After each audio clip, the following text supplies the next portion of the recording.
And I still got taken out of the whole thing by the flapping penis. Well, the flapping penis is there for a reason. It's to disarm and charm you.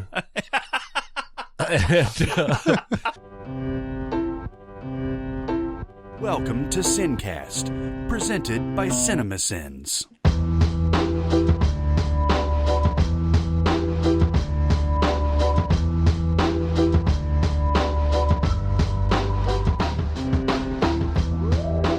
All right, everybody, welcome to the SinCast. This is Chris Atkinson from Cinemasins, joined as always by the voice of Cinemasins, Jeremy Scott. Hello! And from Music Video Sins, Barrett Sher. Yeah!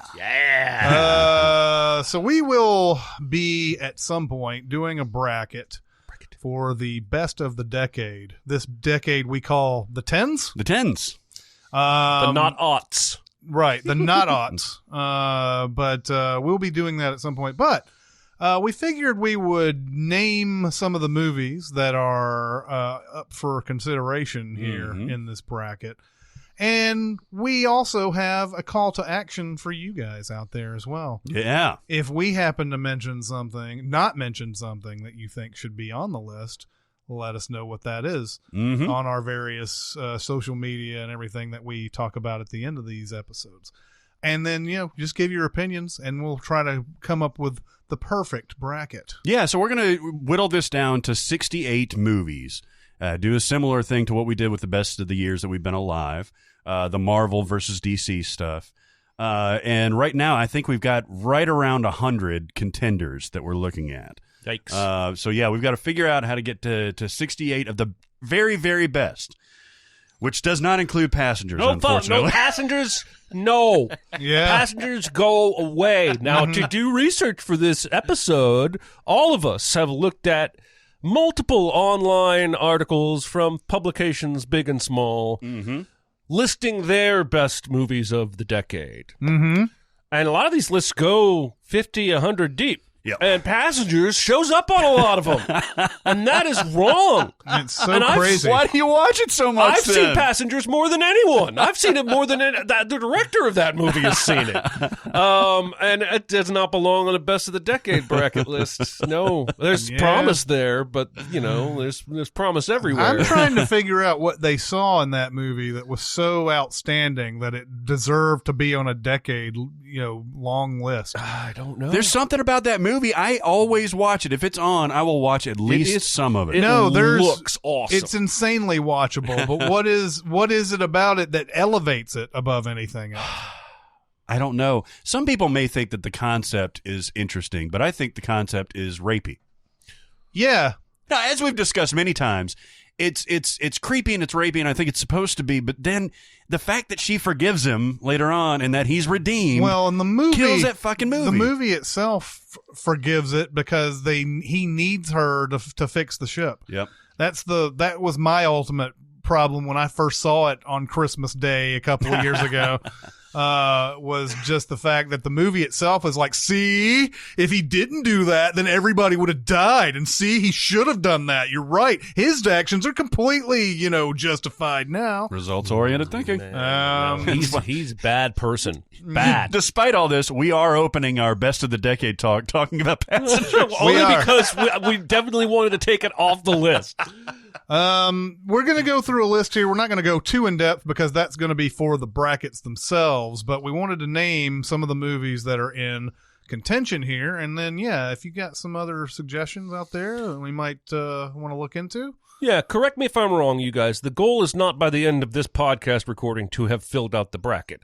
The goal is to just run through the contenders, maybe emphasizing which ones are on the bubble, and then with our own reflection and fan feedback, we will create the bracket. Is that correct? Yes. All right. So let's start on the list here, and I'm gonna work my way around here. Okay. Where do we want to start here? I'm going to start with Phantom Thread. That's a good random one to start on. What do you think of this movie? I think I know what Jeremy thinks of this movie. What do you think? I've seen the movie. I saw the movie twice in theaters. I saw it with Aaron in L.A. and I very much enjoyed it. And I watched it again. Was it Belcourt? It was with me, wasn't it? It might have been with you. Yeah. Yeah, it was definitely Belcourt. I love Phantom Thread. Yeah. I haven't seen it since though. Uh-huh. But I love that movie. I've seen it since probably about 2 or 3 times. And it's one of those movies where every time that you watch it, a lot of Paul Thomas Anderson, every time you watch it, you get something new out of it. Like something just tiny that seems insignificant, but like really makes the story. Okay. I freaking love this movie. Yeah. Okay. Then we have La La Land. Yes. You know, I loved this movie with my whole heart. Mm-hmm. It made me happy joy.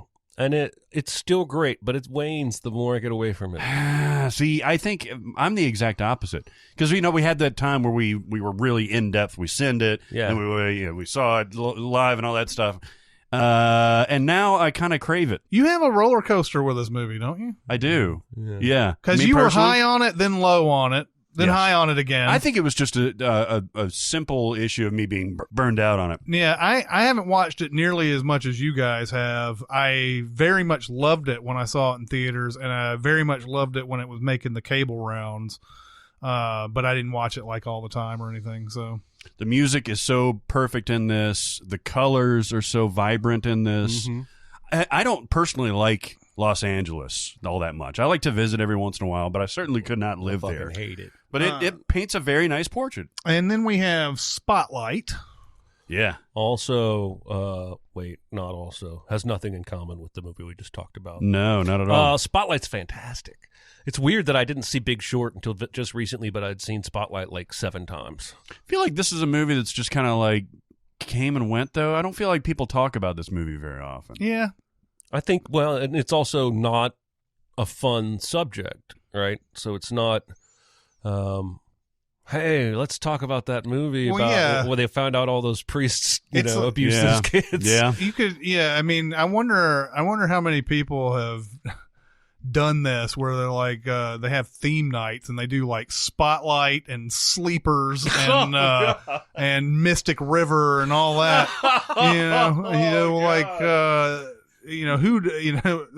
That would be awful. It would be terrible. Have you seen Sleepers like since it came out? I think it was on one day, and I was like, "Oh yeah, I remember this."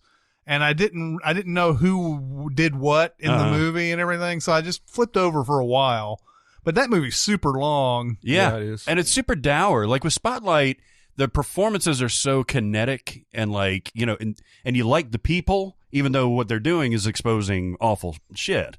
Like it's so much easier to watch, or you want to watch it a lot more than you would something like Sleepers that's just like fucking getting in the mud. Oh, yeah. Then we have Nightcrawler. Ooh, we just talked about this recently, but it's a good one. And I just saw it last night. I just Just saw a last little night? bit of it. Yeah. So you corrected, like we were a little hazy on the ending, but Riz Ahmed dies in the end, right? Correct. Yeah, that's too bad.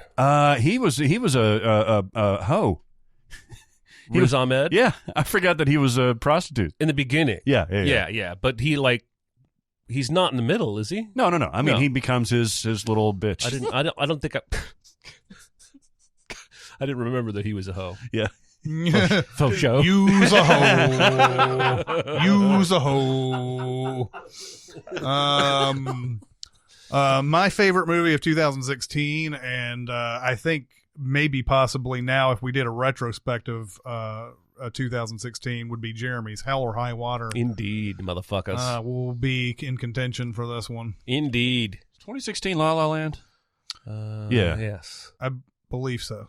It was the same year because we voted La La Land the best with Dicer in studio, and then Yeah. later I saw Hell or High Water. 2016 was that one as well. And so you like Hell or High Water more than La La Any Land. other movie in 2016I2016, gotta because watch La that La again. Land is great. Yeah.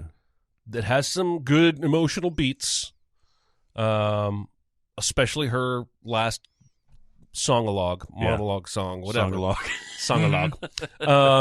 But it doesn't have it doesn't get you Mhm. in the Yeah. like this one does. Mhm. At that moment, man, of Jeff Bridges when he finally takes care of business and he has that little laugh. It makes the whole movie for me. Even though he immediately like almost starts weeping again. Like, oh God, it's every character in that movie is given a chance to be human. Mm-hmm. Every single one, even that fucking nasty old waitress. I love it. The Avengers, of course, will be in consideration. Sean Connery's best. Yeah, absolutely. Uma Thurman's best. Yeah. That's what a lot of people forget. And we haven't even mentioned Ray Fiennes. I know, right? And do you remember that movie, by the way? Mm-mm. not I much. saw it once. I remember the Sean Connery can control the weather thing, and there's this oddball scene with people dressed up as teddy bears. And there's a scene that made me actually laugh was because they're trying to avoid the teddy bears, and there's a teddy bear that's like on the outside of a window or something like that, and he's looking for, I guess, Uma Thurman and Ray Fiennes. And he sees them from outside the window and points at them, but he's being taken down in an elevator or something like that. So it just made me laugh. It just like, I haven't seen that movie in forever, so I don't even know what's going on in that scene. I completely But forgot that scene about just it was hilarious to me back in the day. Of course, we are talking about the Joss Whedon, the Avengers, the Marvel, the Avengers.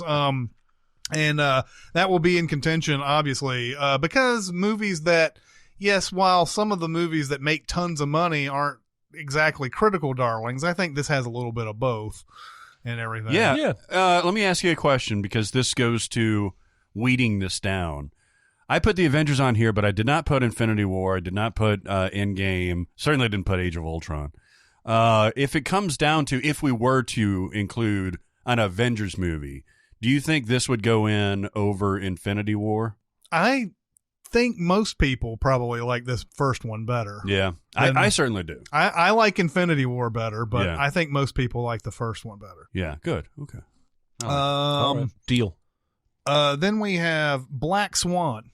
Oh. It's one of the early in the decade. Prequel to Black 2010, prequel to Black Panther. Those two movies are nearly identical. when They you put them are side by really side. when it comes when you if you were to split screen them and everything. But Black Swan was 2010. Natalie Portman won the Oscar for it, and Darren Aronofsky still cranking them out and being good. I want to fuck this movie. Mm. I love this movie so much. It's so sexy. It's so sexy. It's not really, but it is. It's like dirty sexy. Yeah, it is. It's like That's you the know point. that girl at the bar that you probably shouldn't take home. It's that kind of sexy.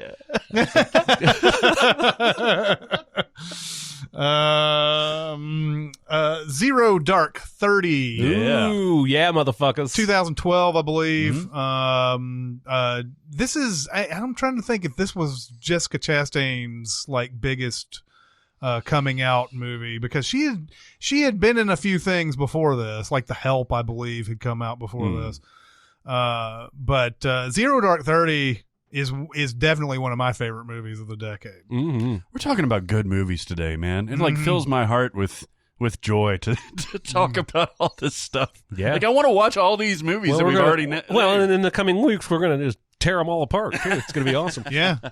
But love Zero Dark 30, and again, I think like a lot of these real movies, movies about real things that come out, there's always some politicization of it of some sort, and it sort of it sort of loses some of its audience. First Man went through this. I think Richard Jewell's going through this right now, where people were like, oh yeah, so they said torture was good in that movie, huh? And they don't really say that, but people got upset. I tell you what, man, because they're so kind of generic looking white guys, I got everybody confused. Like the military guys, Jason Clarke, Joel Edgerton, Chris Pratt. Like especially at the time, we didn't know who those actors were really. And so I was like, oh, he's in that? He's actually in that? I forgot that Joel Edgerton was in the prequels. Oh, He plays Owen Lars. you're right. Uncle Owen. You're right. Well, there I was you watching those the other day, and I was like, it's fucking Joel Edgerton. How did I not know that? Because I saw it before they were famous. go. Yeah. Interesting. Yeah. One of my favorite theater experiences, Mad Max Fury Road, will be on this list. Jesus! Now that is a movie I want to fuck. Mm-hmm. I don't care how much sand I get in my vagina. That's right. You were... Yes. I've already gone too far. Yes. You guys were in L.A., right? Yeah, baby. And you went to Grauman's Chinese Yeah, Theater. whatever they're calling it nowadays. Oh, that's right. And that's like in the middle of Hollywood, right? Like the Yes. Nikon Theater and all that shit is all over there. We saw it with our buddy Kevin, who works for us at our multi-channel network, Made In. Had a terrible meal afterwards. No, oh my God, that was Seriously? awful. Yeah, it was a bad steak. Yeah, we couldn't find any place to eat that was decent, but it's almost like a mall back up behind that theater, and a lot of it's open air, and we ended up at this place that was basically like a steakhouse, looked decent enough. God, it was some terrible food, but I didn't care because that movie was so rad. Yeah, there was something about it. I don't know, there was something about that showing in general, like everything. I got asked the question about what's the best theater around here in Nashville. Mm-hmm.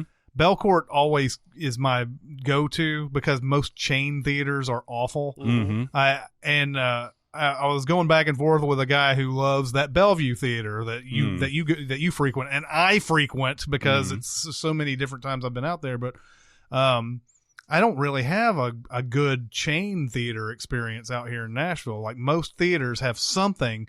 Like Hollywood 27 has up their game, and Opry Mills I think is good, and Bellevue I think has kind of up their game. Because most of the time, though, the first couple of times I went out there, I hated it.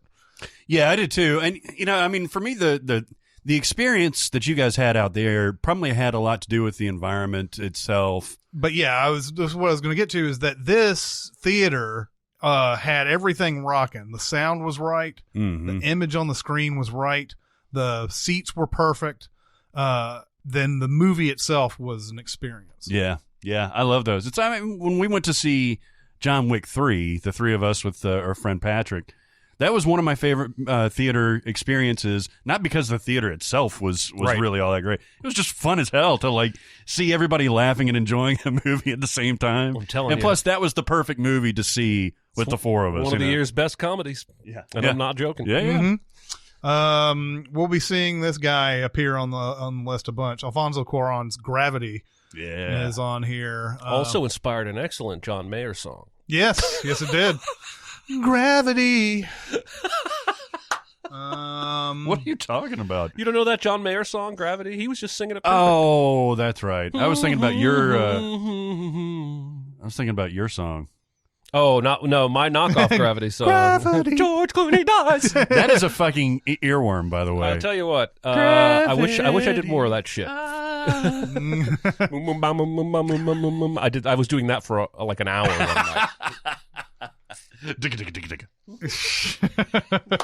I need to watch that again. I watched it fairly recently, man. It's hilarious. Another movie from 2010, The Social Network. Baby, this one could win it all. It really could, right?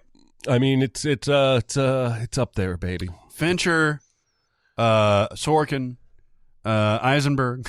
The only issue with the movie that I could see being a problem down the line is that it's going to end up feeling very dated in terms of the kind of computers and code and website that they're talking about, the Friendster references.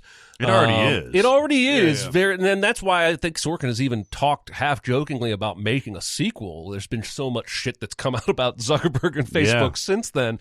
But when I watch it, that's the only thing that ever comes to my mind is how old some of the PC talk is. But it's so good. It's so good. What this Fincher can do, and it's probably Sorkin as much as Fincher, every bit as good of out of sequence shit as The Prestige and Nolan. And there's so much of this movie unfolds in basically flashback. It's almost all flashbacks from the middle of depositions, various depositions. And it's riveting as hell. It is. And I mocked it ceaselessly when they announced this movie. Fincher also did Gone Girl, which is on this list. I don't get Okay, that so one. that's the one that I included it because it's on so many of these best of the decade lists. Now, I know our buddy Jonathan really, really loves this one. You like it, right? Yeah, I like it. I need to watch it again. There are parts of it that I love. I love the whole Mean Girl, or what is it? The Good Girl Gone. It's her monologue, Rosamund Pike's. Yeah, thing. the Cool Girl. Cool girl, the one that she says when it's halfway through the movie and you see her driving down the street, driving down the road and everything. That cool girl thing is awesome. So great. But yeah, it's good. I think it's good. It's just that there are several things about it that take it down. Ben Affleck takes it down. Neil Patrick Harris unfortunately takes it down. Yeah, he does. You're right. Even if you replace Ben Affleck with a better actor, that character still brings it down. Because when we seen this movie, the one thing we kept pointing out was how fucking stupid he is. He's so dumb. Yeah. He's the dumbest. Emily Ratajkowski was distracting. Yeah, just kind of just shows up and makes out with Ben Affleck while his sister's down. Did introduce us to Carrie Coons though? Yeah, she's a great character. That's her sister, right? And she's been in a lot of stuff since this, and she's great. I love Carrie Coons. And Kim Dickens is great in it. Yeah, that's true. Then we have Get Out. This is going to be another big. That's a juggernaut. This was my favorite movie of 2017, and it's gonna anything that it goes up against, I'm gonna have, it's got that kind of possibility here. That's a movie that I don't see aging. You know what I mean? Like what you said with Social Network. Yeah, this is evergreen themes. Maybe the reference to Obama or something like that, but just the way that this is done is so instantly classic, Denis Villeneuve will be on this list a bunch too. Blade Runner 2049 is a consideration on this. It's on a lot of lists, and it is one of those movies, I think, like the original Blade Runner, which is kind of coasting on its visuals more than its substance. But boy, those visuals are awesome. Yeah. Oh man, I get so much out of this movie though. Like what? The nature of existence, what has a soul. But isn't that what the first Blade Runner did? I think this does it better. I think it does it even more clearly. Look, you're talking to somebody who likes this better than the original Blade Runner. I think we all do. And I like Blade Runner, the original. But what really gets me is the Ana de Armas character, where she's literally a digital representation from a fucking pen. But by the end of it, you start to think that she is a living creature. She has emotion. She has importance. She has purpose. Where do you draw that line? Purpose that divides us. So that's why I really think that this one thematically hits me in the gonads a little more than the first one. Jared Leto. That's a problem. I think he's playing the exact character that they wanted him to play. Yeah, I don't mean to impugn his performance. I'm impugning that character. I'll impugn the performance. Yeah. You're right. You're right. Here's what I'm thinking. Because I think Arrival is in the consideration list, but I would consider Prisoners before I would consider Blade Runner 2049. Oh yeah, because I think Prisoners is a better movie. Okay, front to back. I don't even know if you've seen that one. I haven't seen it. It's not fun. Prisoners is good. It is not on our current list, but it could be. And it is not fun to watch. Christopher Nolan will also be on this list a bunch. Inception, also 2010. This is another great one, and I've seen this one a lot. Yeah, me too. The only thing I hate about this movie is her fucking character's name, Ariadne. Yeah. You like the character, you just don't like the name? I mean, the character's okay. It's not my favorite thing about the movie, but that name is so stupid, made up, and hard to pronounce, and I don't think it's a real name. And I think somebody said, what if somebody was called Ariadne? Well, didn't I actually? I'm not shitting on what you just said, but but I'm about to shit on what you just said. Do you think that's a real name? I think it's a name from Greek or Roman. Some sort of story. All right. Well, it sounds funny whenever Leo says it. Like Leo doesn't think it's a real name. Leo may not think it's a real name. All right. Yeah, that guy was part of the Pussy Posse. He didn't. He ain't fucked no girl named Ariadne. Yeah, and then I give so much praise to Nolan for how well he crafts everything that It really does buck me every time I watch this movie that he gets away because the hallway got really skinny. Like the alley got really skinny and he could squeeze through fat and bad guys with that's guns. been discussed as possibly part of the dream because I know, and they do the whole maze thing with them. Because one of the things, and you know, if we did this Sins video today, it would be so much different. But back then, when we did this, I was like, it was very hard under what our rules were back then to come up with anything. But one of the things that I saw out of that was that dude who had, and I don't remember the name, can't recall it off the top of my head, but there's that guy's in a classroom talking about the movie. And one of the things that's pitched is that whole Tom Hardy scene is part of Cobb's dream because he does something weird with the gambling, the chips that he has. Like he turns like a small amount of chips into like this gigantic pile of chips. You talking about in Morocco? Yes. Or I think that's Morocco. Whatever right? it is.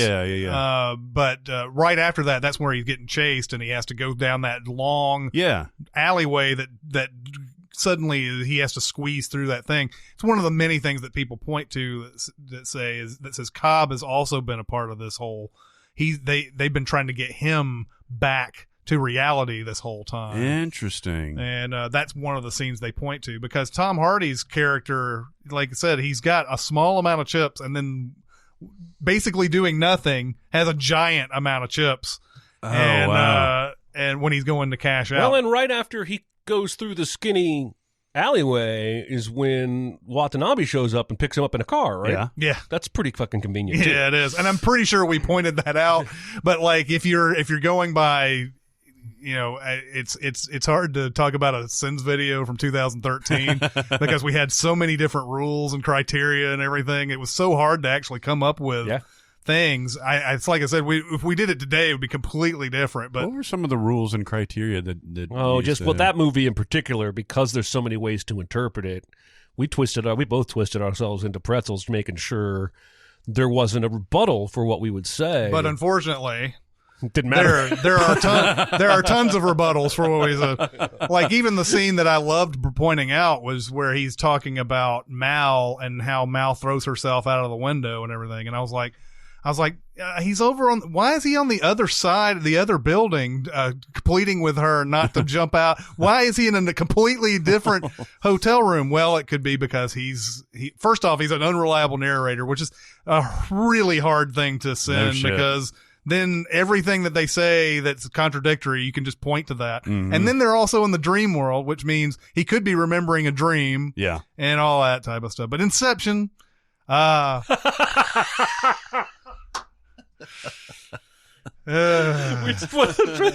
when you go Inception, I was like, we've been talking about this movie for 15 minutes. We have. Part of this was to try to not talk deeply into these movies. I don't think we'll be talking about the same things over and over again once they get in the brackets, but I just wanted to, it's something that we haven't talked about Inception in a long time. Mm-hmm.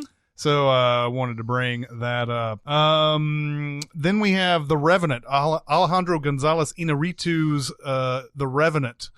Also Leo in this one. I was going to say, inadvertent Leo to Leo back-to-back there. Yeah. Is this a movie? And Tom Hardy. Yeah, no kidding. We may have talked about this before. This is a movie that kind of came and went too, right? People just forgot about it. I think people labeled it the Leo Oscar movie before it ever came out. It came... It was riveting. It did its job. He won his Oscar. Let's move on, which is sad because I think the movie is not perfect. There are stretches of it that I would change, but like that opening fucking 360 action sequence. No kidding. And the sequence when Leo rides the horse and jumps off the cliff into the trees. It's unreal. Yeah. Now, I'm not sure it was worth pissing everybody off to make sure that he shot in natural light on real snow. Yeah. And that's reportedly why Tom Hardy punched the dude or whatever, or almost did. But it's fucking riveting. And then they walk through the snow for a half an hour with weird accents. And then there's a little bit more riveting. And then he meets a Native American spirit guy. Where he eats the liver? Yeah, the movie gets a little weird there for a while. I see what you mean. I mean, I think it's grounded by Tom Hardy. Tom Hardy's so fucking good in this. Yeah. He's got that voice. Mm-hmm. I don't know how you do that voice, but he does it, and it's fucking great. Yeah. That's a movie that needs to be seen in a theater. On to Under the Skin. Have you seen Under the Skin? No. I've seen scenes. Yeah. Yes. Yes. I've seen the movie and I've seen scenes. This movie though, is this controversial as far as its inclusion into something like a great list, or is it on a lot of top lists? Yeah, okay. So I had the same question. But when I started doing this, I was looking at all those lists, and the answer is yes. Mm-hmm. It was on almost all of these lists somewhere, some of them really, really highly. All I knew about this movie is the Scarlett Johansson gets naked. Yeah, movie. well, I must have not seen the same movie you did. This movie, it's got a 6.3 on the IMDb. It's confounding to a lot of people. Yes, it is. And I've only seen it the one time, and I can't tell you everything that's going on in this either. I think I had a grasp on it at one time, but then as time has gone by, if you ask me what this movie's about, I wouldn't be able to tell you. Oh, that's interesting. Well, because of that, because of the inclusion on it, and because it was readily available to me, I watched it, and I was absolutely mesmerized. And I think it, personally, I think it deserves inclusion in this discussion. No, I think so too. It's a movie that I'm going to have to watch again because it does have a lot of interesting aspects to it. Especially the Scarlett Johansson character. She is going through some existential crisis herself, and it's one of those but it's got a lot of stuff at the end where I remember just going, what the fuck is going on? No, there's a character in there that is very mysterious. I was going along with all the other stuff where she's seducing all these dudes and taking them to the black room and all that. I was like, okay, I kind of get this, but everything else around it. No, yeah. No, I totally, yeah. Yeah. I get where you're going with that. It was very surprising to me because, again, all I knew was that she gets naked in this movie. But it's so much deeper than that. Like you said, man, there's a lot to unpack here. Yeah. I got nothing. You should watch it. I think you would enjoy it. I'll watch it. Alexander Payne's The Descendants is on here. This is a great one. Yeah. This is maybe his best of the decade, right? Do you think the pitch for this movie was, what would it be like if after your wife went into a coma, she's going to die from you, find out she's fucking some other guy behind your back? Is that the pitch of this movie? Yeah, I think so. God, what a specific heartbreak. Yeah, and that's how Clooney plays it perfectly at the end. He really does. Even his kids, Free Spirit Shailene Woodley. I called her Free Spirit Girl. Yeah. He, besides maybe Michael Clayton, I don't think I've ever seen him in a better performance, George Clooney. It's up in the air. Michael Clayton and this one are always the ones that I point to when people want to try and tell me Clooney's not a good actor. Yeah. He is, would you say he's an excellent actor, or would you say he's a good actor? I would go in between. Great. I don't know if he has the range of somebody like Daniel Gary Day-Lewis Oldman. Yeah, that's true. Yeah. Who is a chameleon and can play all kinds of different things. But when he finds the right niche, he's more. In the beginning, the first half of Clooney's career, he was just Joe Cool. He was the cool guy. He was the guy with the Zippo lighter, and he was going to be cool. He made 3 Oceans movies and Out of Sight and a bunch of shit on the back of that cool persona. But then he started to break it down in Up in the Air, and then especially with Michael Clayton. And then this one, he may be the most broken of any of his performances here. And you feel it. It feels real. You feel bad for him. No, I agree. For sure. It's hard to feel bad for George Clooney, but it makes it work. Yeah. Paul Thomas Anderson's The Master. This was a movie I took a special trip to New York to watch. To the city? Yeah. Like you were already... No, you went. You were already back. Yeah. I was here, and I mean, I did other things while I was out there, but I made an excuse to go out there to watch the 70 millimeter. Ah, nice. And it was weird to me. As someone who never ran any 70 millimeter in his life, I couldn't tell a difference. So it was like, I don't get it. didn't understand what the difference was here. But The Master is one of those movies that's another one that's confounding to a lot of people. And I've only seen it the one time, so you love The Master. It's my favorite Paul Thomas Anderson movie. It's my favorite golf tournament. Yeah. It's genius, performance-wise, storytelling-wise. Talk about a movie that'll make you think. It ticks all those boxes. I love Boogie Nights, but it's not a movie that makes you think. Well, yeah. It makes you think about safe sex. That's true. Yeah. You want my vagina clean, don't you? Yeah. I'm cleaning my vagina. You want it clean, don't you?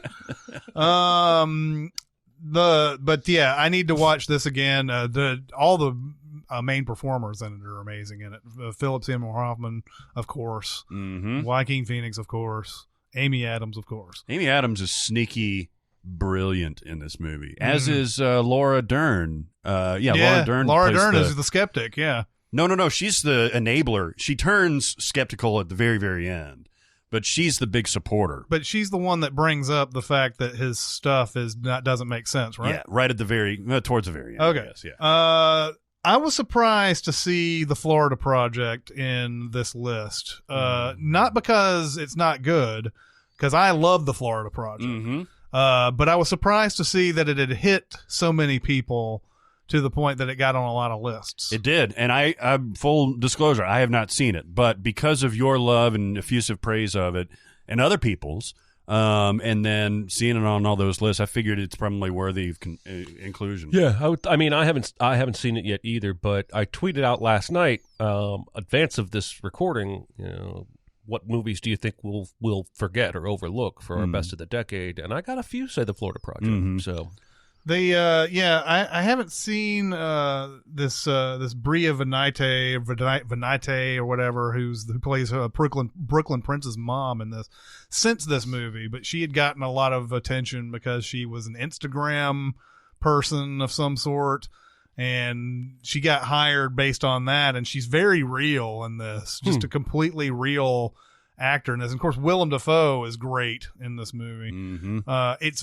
There's not terribly much going on in this movie. It's very episodic, but I really enjoyed it. I was kind of surprised though to see it on so many decade lists. No kidding, yeah, because like the way you've described it, it's very kind of like singular. It's very insular, I guess I should say. I'm definitely going to check it out. Alfonso Cuarón's Roma, which I know Jeremy has seen 14 times now. Yeah, I've seen it a bunch. This movie is my sexual spirit animal. You've watched it several times? I've seen it probably 5 times, 6 times. I watched it again just because of you. And you didn't like it anymore? I liked it a lot more. Oh, okay. I don't think I'm nearly up to your level of love for it, but keeping in mind the stuff that you said hit you on an emotional level, like I think that inspired me to look a little bit closer to it, and connect to it. And I still got taken out of the whole thing by the flapping penis. Well, the flapping penis is there for a reason. It's to disarm and charm you. And if you play a staring contest with the flapping penis, there's a little reward at the end. You know how much I love dick in my content. I know you do. You're a dick lover. I'm a dick lover. Listen, that's a distracting dick. I will hopefully be making my picks in this bracket on more than just one criteria. But if I were to pick emotionally, Rome is the best movie of the decade for me, hands down. Movie that came out this year, Once Upon a Time in Hollywood. It is interesting, movies that have come out in the last 2 years. How do they stack up essentially to movies we have 8 or 9 years worth of experience with? Yeah. Because like when I see stuff from 2019, I'm like, huh, that movie's good. Does it stack up in the decade? I'm not sure yet. But this does have an outside chance, I would say. Have you seen it the second time since you got it on Blu-ray? Or you got it on 4K, right? Yeah, I haven't seen it a second time yet. I'm really looking forward to watching this movie. Didn't it only just come out on Blu-ray? Yeah, like last week, I guess. Yeah, it was last week. Then we have Whiplash. Yeah. Yeah, that's another one that's I mean, some movies here, once they start running up against each other, it's going to be hard. Very, very hard. Do I like this movie a lot more than you guys do? I don't think so. I don't think you like it more than any of us, but Yeah. I don't think it's that much more. You do like it. I really like it. Okay. I find it.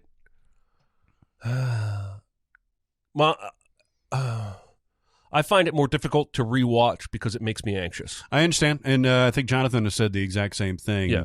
And it should be for me too, but I cannot get enough of it. That's another thing that rewards repeat viewing, because the performances are so electric and it's filmed so kinetically that it's just it's just a big old orgasm for my eyes. My eyes are ejaculating when I see it. Yeah. An orgasm.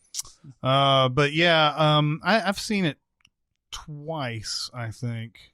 But I've enjoyed it very much. I don't think I've seen it as much as you have, though. Gotcha. It's not as good as the first one, Kushlash.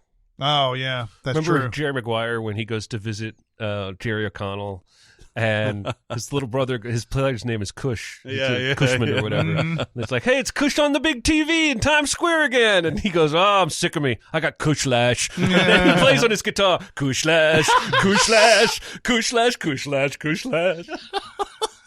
This scene from Jerry Maguire brought to you by Jeremy. Indeed. Another one. Now, was this on a bunch of lists? It Chapter 1. It was on several. It wasn't on all of them. Mm-hmm. This is my favorite horror movie of the decade, I think. And I think if you asked a lot of people, I think they would say that. I think this is going to have the staying power. It's a little besmirched by the second chapter that came after it, but I think this is on the same level as like an Alien or Shining or something like that. That's going to be considered a horror classic. I think if they, I wish they hadn't titled it Chapter 1. I know. I wish they'd just called it It. Well, but by telegraphing there's another chapter coming, you were, like you said, you besmirch this one by coupling it to the next one. I don't know that it's going to be quite that high, but I do fucking love it. And it does a lot of things right. It does. Like a lot right. It does. I just don't think I need the adults version of this story. I know. It's weird. There's no way that you can't do that. If you think Stephen King was pissed off about The Shining, like if you lop off half of his book. But still, that's where it loses, I think, It the does. lusters. Anyway. This might be the only Martin Scorsese on here, The Wolf of Wall Street. Yep. Well, there's only like 2 or 3 other movies this decade. Yeah, he hasn't done many. The other ones are stuff like, what was that one that came out? Silence is one that I haven't seen. I haven't either. It's really riveting. Yeah. Did you watch it actually? Yeah, I watched 3/4. And of course, he also did The Irishman, which is sort of in that weird zone of people who, I don't know how many people absolutely just love it. Yeah. It like I'd say a lot of people might say, they love it, but not like love it. Yeah. Like this is my movie I'm going to watch for the rest of my life type of love it. God, it'd be a short life. Like you'll get 12 viewings in before you die. That's true. That's very true. There are parts of that movie that I absolutely love. But The Wolf of Wall Street, is this? You could consider this just a comedy? Oh, it's manic. Sure. Yeah, absolutely. There's some drama in it, obviously, but there's not a whole lot. But though. it's so zany and everything. Of course, you could have a discussion as to whether we should be making light of Jordan Belfort's stuff that he did, but it's really funny. Oh man, yeah. There's just iconic. This is a movie that's like 3 hours long. Yeah, but it does not feel like that. It to me. really doesn't. Yeah, and Margot Robbie. Yeah, it's easy. This is how. I feel like her role is so tough because she is the eye candy that's going to get a lot of people to come in to watch this movie. Look at how sexy she is, blah, blah, blah. And then you forget a lot of times how good she is in this movie. Yeah, she is. And she has flipped this into a career that's turning into something like special now. Yeah. So it's easy because we didn't know who Margot Robbie was back then. She seemed like just another she's a girl eager to please. She's going to be naked in the movie and all that. but her role in the movie is way more than that. It's her nudity is just one of the many crazy things that happen. Well, sure. She uses it in character at least twice. Mm-hmm. Well, she uses it to get him in the first place. Then she uses that whole daddy speech and mommy's being real bad. And then she uses it to end their relationship, essentially. Yeah. So it's nice how she takes that as a character trait instead of that is the character. You know what I mean? Right. You're absolutely right. She's great in that. Yeah. Then we have Parasite, came out this year. I think this is one of those rare movies from this past year, and there could be many that end up being a best of the decade discussion and everything. But this one seemed pretty easily in the discussion after I saw it. Yeah. Oh my God. There's still so many levels to this movie that I'm still unpacking, like 4 weeks later or something like that. Yeah. I really, really want to see this one again for sure. Yeah. When this hits Blu-ray, I'm definitely getting it, and it's going to be a good part of the collection. Parasite's great.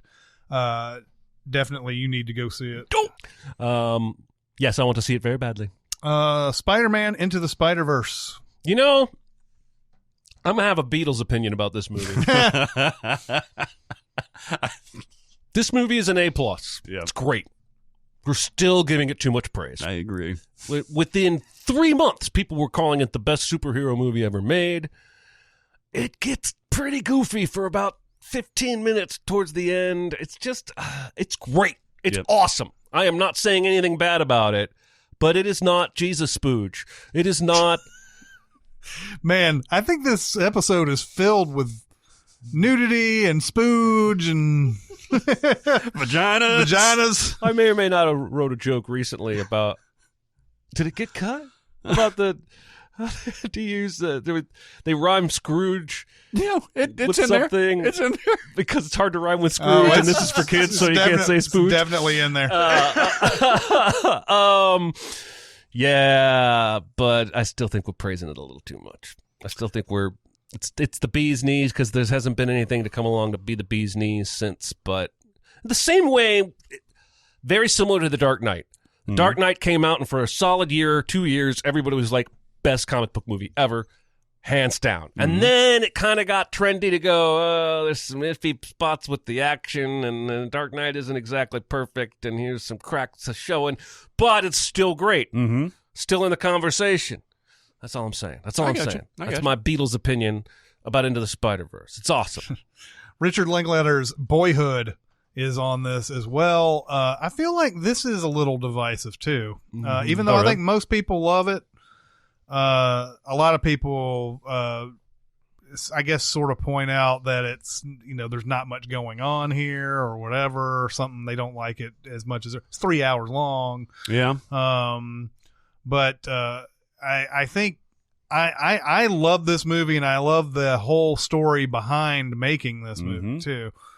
But I haven't seen it since it came out. Oh, really? Yeah. It's amazing to me how beautiful even the early footage looks. Like, he got it up to whatever transfer standard 12 years later. He got that 12-year-old footage up to that same thing.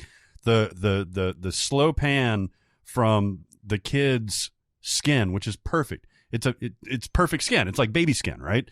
And it's so close up to it that you can see like how perfect it is, and then it starts to come out. This movie's fucking amazing. Yeah. Probably Pixar's best output of the decade was Inside Out. I would agree with that statement. I think by far, honestly. You have Toy Story 3 is in that conversation with some people, and then maybe even Toy Story 4, which is takes their animation to new levels. Then in between, you have stuff like Good Dinosaur and Zootopia. No, they didn't do that one. Disney. Incredibles 2 would be right. maybe Incredibles 2 would be in that conversation. Coco. Oh yeah. I still though. I mean, this the themes that they play on and the way that they represent it in Inside Out, I don't think I've ever seen done, especially in this sort of context, like to this level. And also with the humor, it's really fucking funny, even though it's talking about like some really deep shit. Yeah, yeah, I agree. Try Not Crying During Manchester by the Sea is also on this list. That's a long title. Yeah, exactly. I'm trying to think at what point, because I think I did tear up at some point, and I'm just wondering what part it was. Because I don't think it was at the obvious points. It was the scene with the peach. Yeah, it was the peach scene, right? Did you? I don't know if you're like. I don't think you're easy to get weepy or no, teary eyed. I mean, I got teary eyed during that one obvious part. Yeah. But at the refrigerator. no, the when Casey Affleck and Michelle Williams run into each other. Yeah. But Manchester by the Sea is one of those movies it's hard to watch multiple times, right? It's so good though. It is so good. I mean, I think and I've seen it on a bunch of these lists and everything. And you're right. It's not something you throw in. It's like sleepers, right? You don't throw it in and like, hey, I'm just going to hang out with some trouble. Manchester by the Sea is one of those life sucks then you die movies. Yeah. Yeah. It's because we'll get into it in the brackets. This is one I really think there is a tragedy in here, but I think, Jeremy, you would like it. Do you think this is one of my... I think he would like this. I think I would like it, yes. Yeah. I just I have yet to find myself at a place to watch it, Sure. and now it's gotten overdue. All right. Christopher Nolan, once again, with Interstellar, which is a movie that just seems to get better and better every time I watch it. Yeah, what was your opinion right after you saw it the first time? Thought it was all right. My opinion after the first time was, love? Okay, who's been messing with this thing? Exactly, mine too. But yeah, when I first watched it, I was like, okay, yeah, I mean, some parts of it are good, and it's a mostly good movie. Now I love it. Yeah. I think I've seen that love grow with you guys. Because it seemed like you were a little meh on it when we first started talking about it. I wouldn't say meh, but the love stuff, the hokey stuff, the stuff I thought was hokey, stuck out and bothered me more than it does today. I've probably seen it 2 or 3 times since it came out, and it resonates more with me, and the hokiness. It ain't no hokey no mo. Falls away. I even when it came out and that Matthew McConaughey crying thing got memed to death. The first time I saw the movie, that was one of the most emotional punches of the entire film. Yeah. Was trying to put your head around what that guy must be feeling. God, it's powerful. Yeah. If I not to get too deep, but like if I remember, there's no real build up to him getting to that place, right? Doesn't it just kind of like cut from the footage to him in full on weep fest? Well, it cuts to him several times, and I don't think he's full on weeping immediately, but.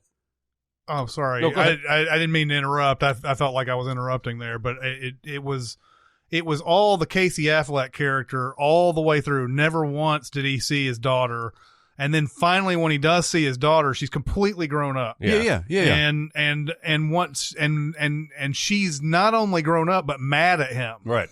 And so when she's doing her talk and everything, I think it sort of shocks him at first. And then when she says what she has to say and everything, that breaks him and everything. Yeah. I don't think it's as instant as it seems. Yeah, no, I'm just thinking about like how because it seemed shocking to me when I saw it. Maybe I was, looked away or something like that. But it seemed like, he's getting emotional, and then they cut away, and then back to him, and he's I think there is a moment where it cuts away and then back, and he's crying a lot more. I don't think you're wrong about that. I think that affects me emotionally even more than if he built himself up over time and stuff like that. It's the same thing as the "It's Not Your Fault" thing in Good Will Hunting. Yeah. Where like he goes from 0 to 60. Yeah. And that just hits you in the gut. Yep. I am glad after somebody sent me a thing where the scientist of some sort watched Interstellar, and they brought up something that we brought up in the Sins video awesome. and everything. Really? One of the main things that bothers me about Interstellar is that this advanced alien race makes them go through all sorts of fucking shit to go into a tesseract that's hard to fucking work. Like, of all the things that they could do to communicate, they invent this. Then we have Best Picture of 2012, 12 Years a Slave. Yeah. Steve McQueen, who had earlier directed a movie called Shame. Mm-hmm. And then did this, and this is really good, but it's also another one that's hard to watch multiple times. I saw it one time. I may never watch it again, but I thought it was great. This is one I have not seen. I need to do that. And we'll sit down in side-by-side rooms, and I'll watch Manchester by the Sea, and you watch 12 Years a Slave, and we'll come out and hug each other. Yes, okay. Sounds good. Yeah. Then we have Ex Machina. Oh, baby. Yeah, this is so good. This is what, it's rare that I walk out of a movie, and the biggest thing I'm grinning about is how fucking smart that movie was. That movie's smart as shit. That movie, I've seen it 4 times, and I still think it's smarter than me. Like, it playing me like a fiddle. It's weird.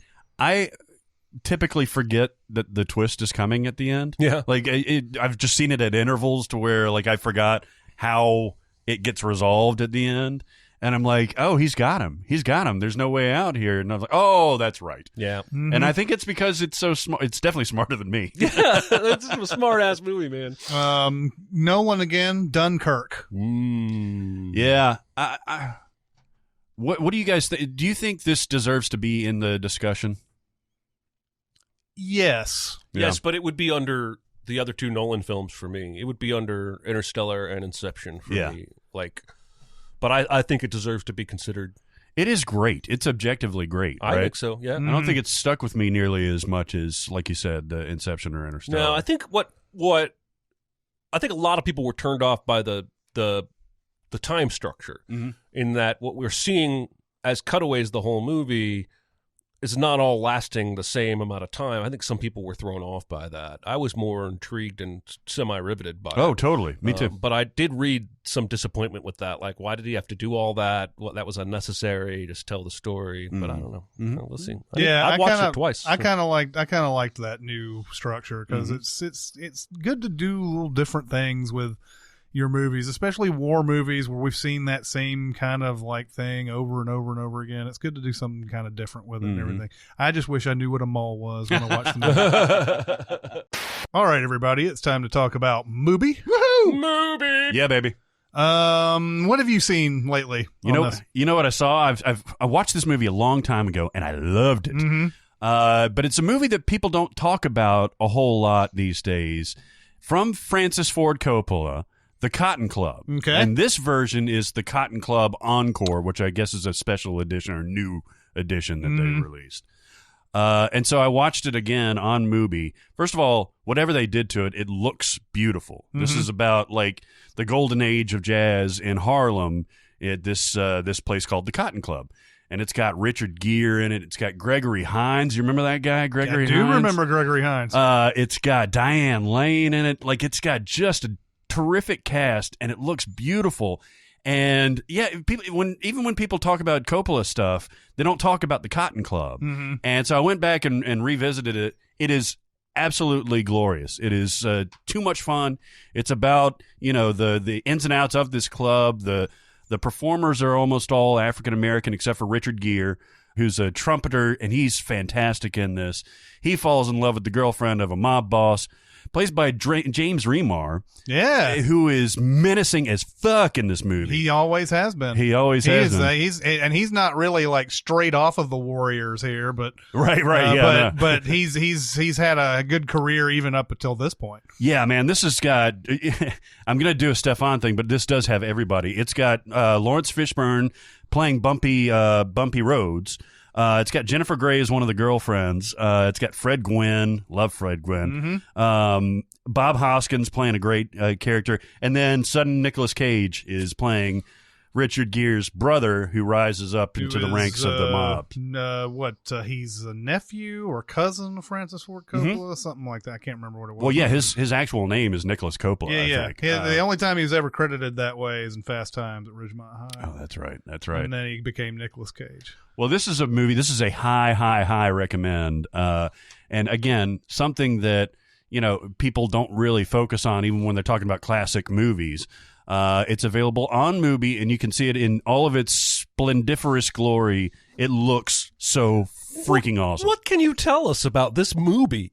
What is it? Is it a service for watching films? It's a curated streaming service. You know how you go to the other streaming services, right? Mm-hmm. And there's just a ton. There's just a ton of stuff. Mm-hmm. There's stuff to pick from, and you don't know if you're going to miss out on something because you spend your time doing this. With Mubi, it's selected, it's curated by people who know movies, and you can like it or you cannot like it, but you're going to have a variety of options to choose from, and I guarantee that you will like, if not love, at least one. It'll be films that you probably haven't seen, a lot of foreign films, a lot of early work from directors you may be familiar with, and there's always 30 films on the service, and every day a new one comes on and a new one leaves. So if you go to this link, which is mubi.com/cinemasins, you get your first month free. That's right. That's potentially 60 films you could see for free. Yeah. How many movies have you watched on Mubi at this point? Because they give you a count, There's right? a history thing on here. 87. 87. Jesus Christ. The last one I saw was Infinite Football, which came out today. And it's about a guy who has an idea for the rules of soccer, which is, it's football there. Football everywhere else. But he's got a different idea for the rules of soccer. Now, I thought the movie was going to be all about that, but really it's mainly about this guy's life and everything. But he had an idea to relegate the halves of the pitch to have only 5 people per side allowed to be in those zones. And the reason why he did that was because when he played soccer early in his like when he was a high schooler or whatever, he got into a situation where he was dribbling a soccer ball and trying to get it out of a certain place, and like 10 guys were all trying to kick the ball and ended up breaking his leg over it. And he had a lot of problems with his leg afterwards. So he came up with this idea. Well, why don't we do it where there's not up to potentially 20 people all in one area? Why don't we make it where only 10 people can be in that area and everything? And he's trying to pitch it to various people. And a lot of people are like, FIFA's not going to go along with this. This won't work because blah, blah, blah. But it's really not really about that. It's more about his life, essentially, and everything. So it was really interesting. And there's a really good moment at the end, too, where he's talking about the Bible and the meaning of words and stuff like that. Interesting. Recent movie, 2018? Yeah, it's from Romania, 2018. I will not attempt to pronounce that guy's name, the director, but I would imagine it's something like Corneliu Porumboau or something like that. There's a lot of vowels in there. There is. Or Porumbu, something like that. I think Nicolae Ceausescu is easier to pronounce than this guy's name. But it's mainly about him, but he's got this idea. I'm going to change the game of football forever. And the other thing is to remove the corners of the pitch too, so that it's like more of an arena style kind of thing and everything. So it's interesting. I think most people probably are going to be like, the ravings of a madman, but some people might be out there going, oh, it's got some good ideas here. Sure. And you would not have found this movie anywhere. You are correct. If you weren't signed up for Mubi. So trust us, people. I know you've heard us talk about it before, but this is something that we really, really dig. We use ourselves. Go to mubi.com/cinemasins, mubi.com/cinemasins. 30 days free. You can't beat it. Do it now. Do it. Stop now. Just do it. Yeah. Stop now. Black Panther. This is in the discussion with some people as overrated. One of the most overrated movies.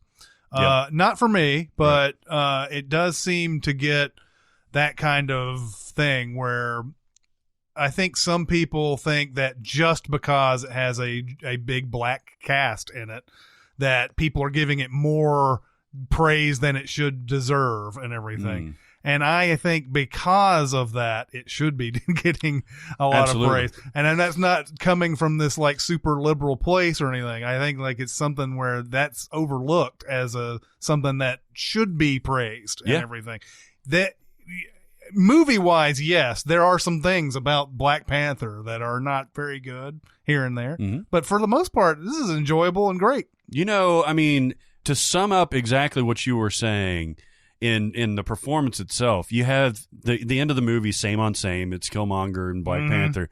But then, and so at that moment, I was like, okay, well, we've kind of devolved into typical Marvel, whatever. But then when he's got that final line of "Bury me at sea," I'm like, God damn, Yeah. this takes it up to a whole different level. And It apparently does. that line was in the script early on, and they vowed not to cut it. Like, it was important to not take the edge off that. I mean, you don't see that in any other, certainly any MCU movies or anything like that. I can't tell you if it was Coogler who pushed for it, or Michael B. Jordan, or Kevin Feige, or who it was that insisted, but it was always in the script to be that, well, basically breaking. It breaks you. Yeah. Yeah. I love it. I think there are a lot of movies with a lot of black casts that don't make $900 million worldwide. And so I think it's too dismissive to say the praise it got and the money it made was in any way just about the cast being largely black. Right. I think it made the money it made because it was good and people loved it and went back over and over. And the Tyler Perry movies don't make $900 million. Right, and you can't take. I'm sorry, is that racist? I'm not trying to. I'm not. No. I'm just saying. I have seen plenty of criticism of Black Panther about race. Yeah. And it seems to come largely from white people who wouldn't even understand that experience if they wanted to. You're right. It's dismissive. It's dismissive. Marriage Story. I still haven't seen this. Barrett has seen it. I've heard nothing but good things. It's certainly, and certainly a recency bias. I mean, I only saw it, last week or so, but I think this is like a Kramer versus Kramer type of thing where the performances and content is so enduring that I think it's going to live on in the subsequent decades.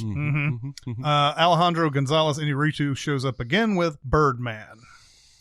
I love this movie, and I've only seen it once.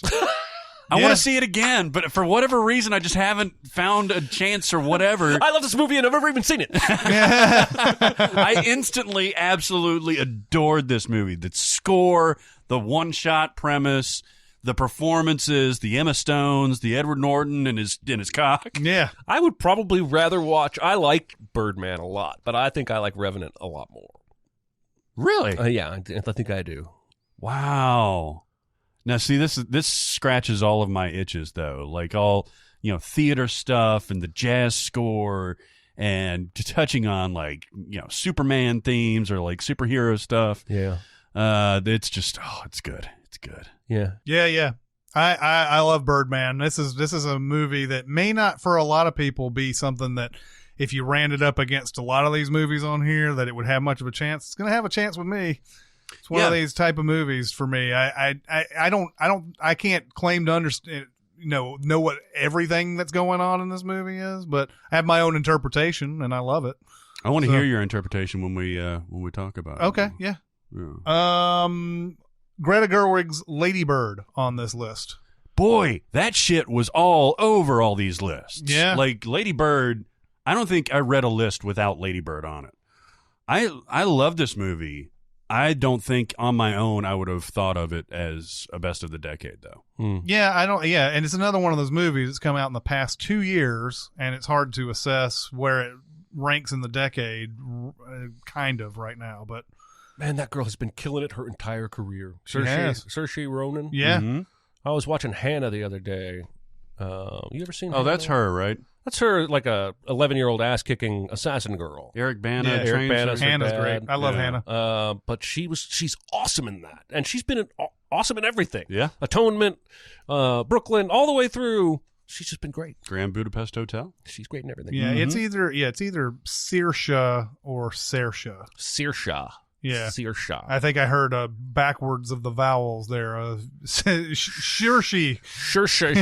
Saoirse. But she was on Colbert recently, and she's just so fun and engaging, and she's I want to see a lot. I want her career to be like legendary by the time it's over, and it probably will be. I even watched a little bit of that Mary Queen of Scots movie that you were talking about. Yeah, I dig that movie. I see what you mean. Like it ain't perfect, but she's really good in Her it. accent is fantastic. Yeah. I figured out how to do that accent. The squash? Well, for anything that rhymes with down, you do I-N-E. This is actually the accent I would do for Scotty on the new Star Trek movies. Like when he doing? tells, get down! Get down! When he talks to that little troll All man. of our that's just Scottish listeners right now are like, no. all two of them. Oh, fuck me. By the way, I'm not a subtitles guy, but Under the Skin, you need some fucking subtitles Yes, with you that do. because it's in Glasgow, and these are real people. These are not actors. And try even remotely understanding that brogue. Well, if it's hear English. Anybody say, get down, I'm going to know what to do. I'm going to get down. Yeah. Toy Story 3 was 2010. It instantly just shot up to one of these. It was considered the best Toy Story of all time at that point. I think it still is. You think it's the best Toy Story of all time? It's my favorite. No, I haven't seen 4, but it's my favorite. I think it's better than 4, although 4 as animation is just incredible. Yeah, I think it might be just because I actually think my favorite is the first Toy Story still. But you know, as that series has grown, it's matured and it's got a lot of different themes in it than what was thought of back in the Toy Story 1 and 2 days. Yeah. So it's got a lot more on its mind, and it's like it's actually talking to people who were kids when they were in 1995 who are now adults. They have different things to worry about and everything. Whereas the first Toy Story was just about it was just about losing toys. Yeah. It's all and Buzz thinking he's a real space hero. But yeah, I agree. Toy Story 3 is got to be up there. Was that on many lists? Not that I remember. Like if Kind it of was, surprising considering how much praise it got in 2010. It's interesting because even when I look at it, I'm like Toy Story 3. Like my brain just sees that 3 and I like devalue it. Even though when I think about it, the movie's fucking awesome. Yeah. And like the most emotional I think of all 4 of them. Yeah. Then Yorgos Lanthimos, The Favorite, is on this list. I actually wanted to put The Lobster on there, but I figured there's no fucking way that there's no fucking way that you would agree with The Favorite. I didn't hate The Favorite. I think you hate The Favorite. What's next on the list?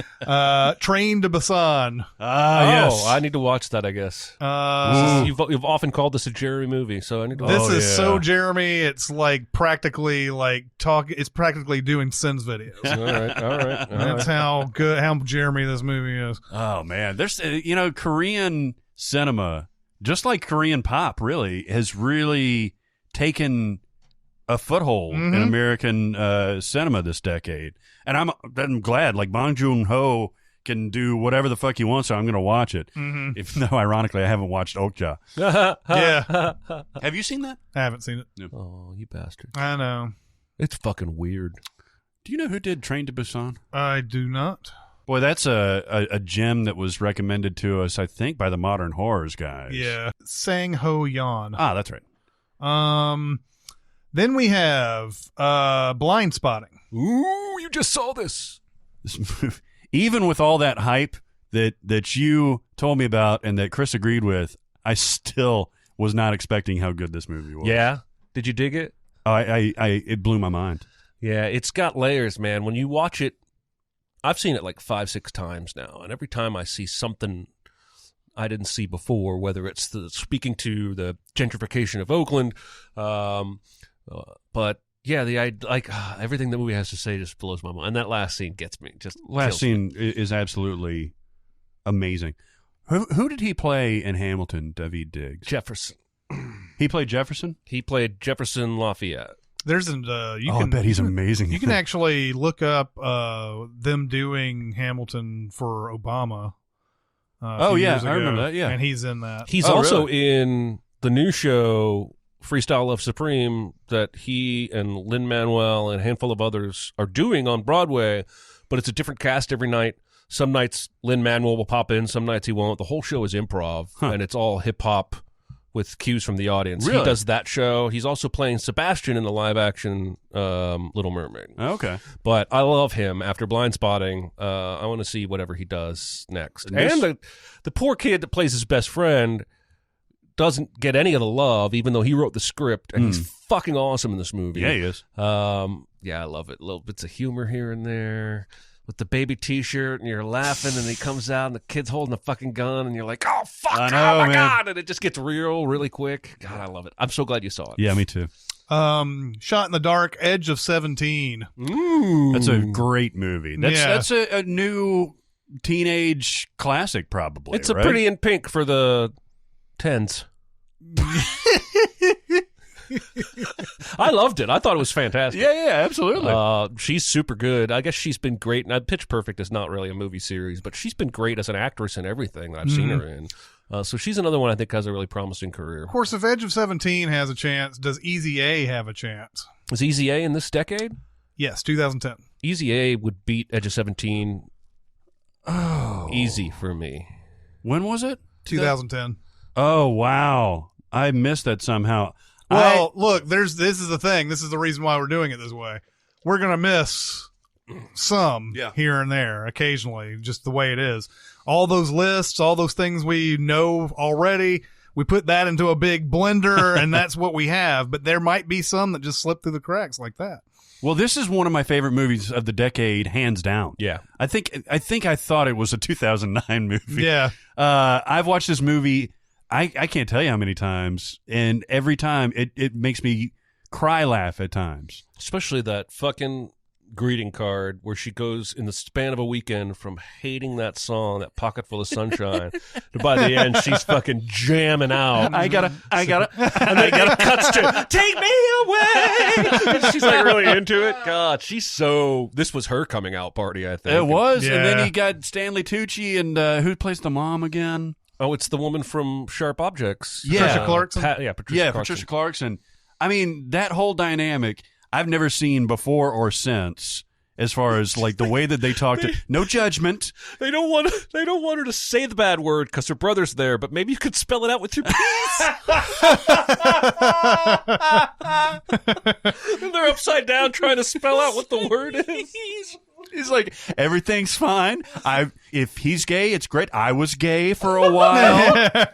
Now I'm back. My favorite Tucci quote is they get ready to watch the bucket list. He says, remind me when we're done to scratch watch the bucket list off of my bucket list.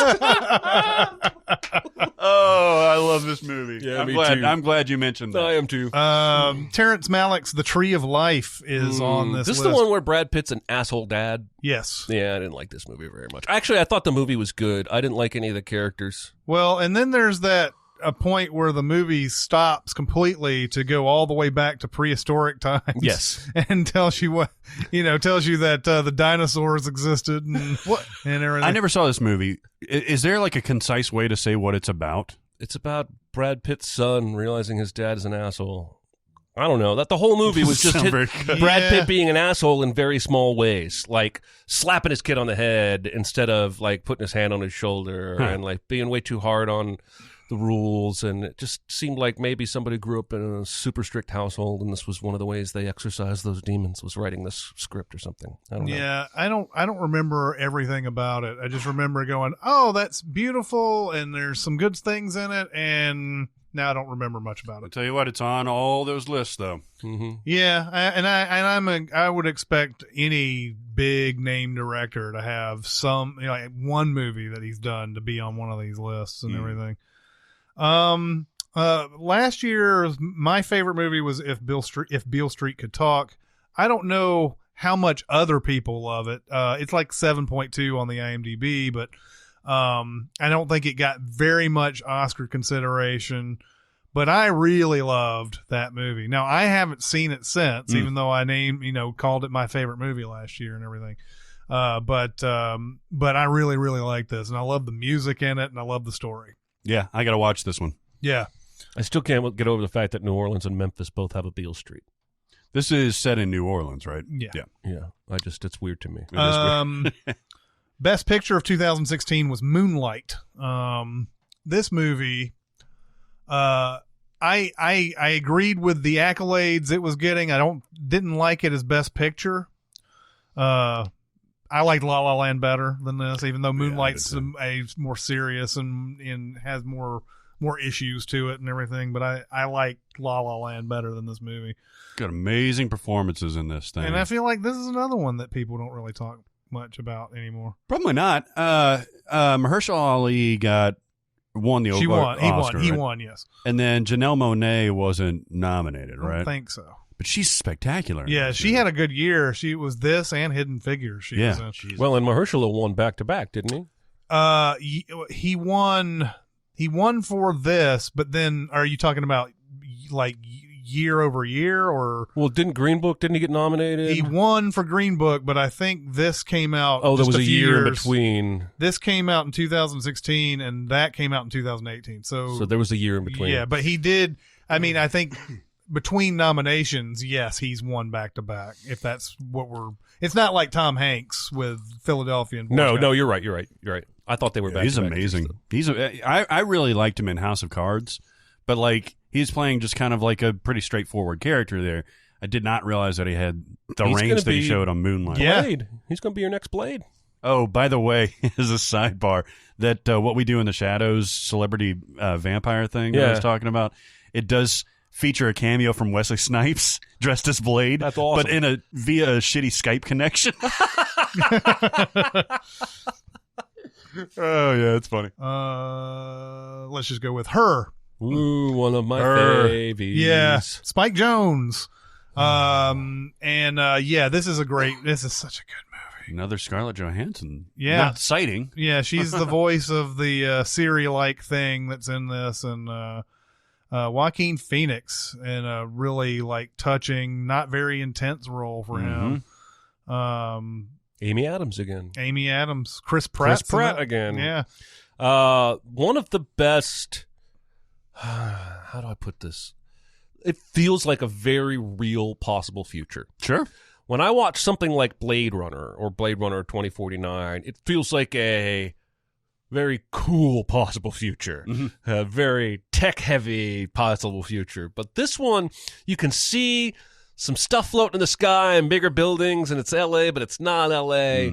He really needed that near-future thing where the OS could be somebody you could engage in conversation with, and I feel like he pulls it off visually as well as like idea-wise, and that's what makes this movie heartbreaking, is that this is exactly how it would go if you started dating your operating system. She or he would realize that they only need to spend 1% of their effort and time on you, and they would go out and invent cures for cancer and shit, and you'd be really lonely. Yeah. It broke my heart.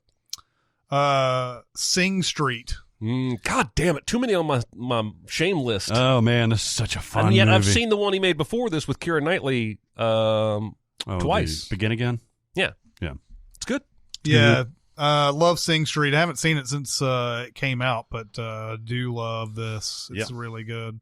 Just the sort of the some 80s nostalgia in there, but not just like that's not the whole thing. Like it's not as deep as Stranger Things with its 80s nostalgia or anything like that, but it's got some, like the way music videos and way people shot stuff on video back then is fun. Oh man, it's so good. And the music itself is probably some of the best movie music that you'll hear since like That Thing You Do. The songs are really, really good, well crafted.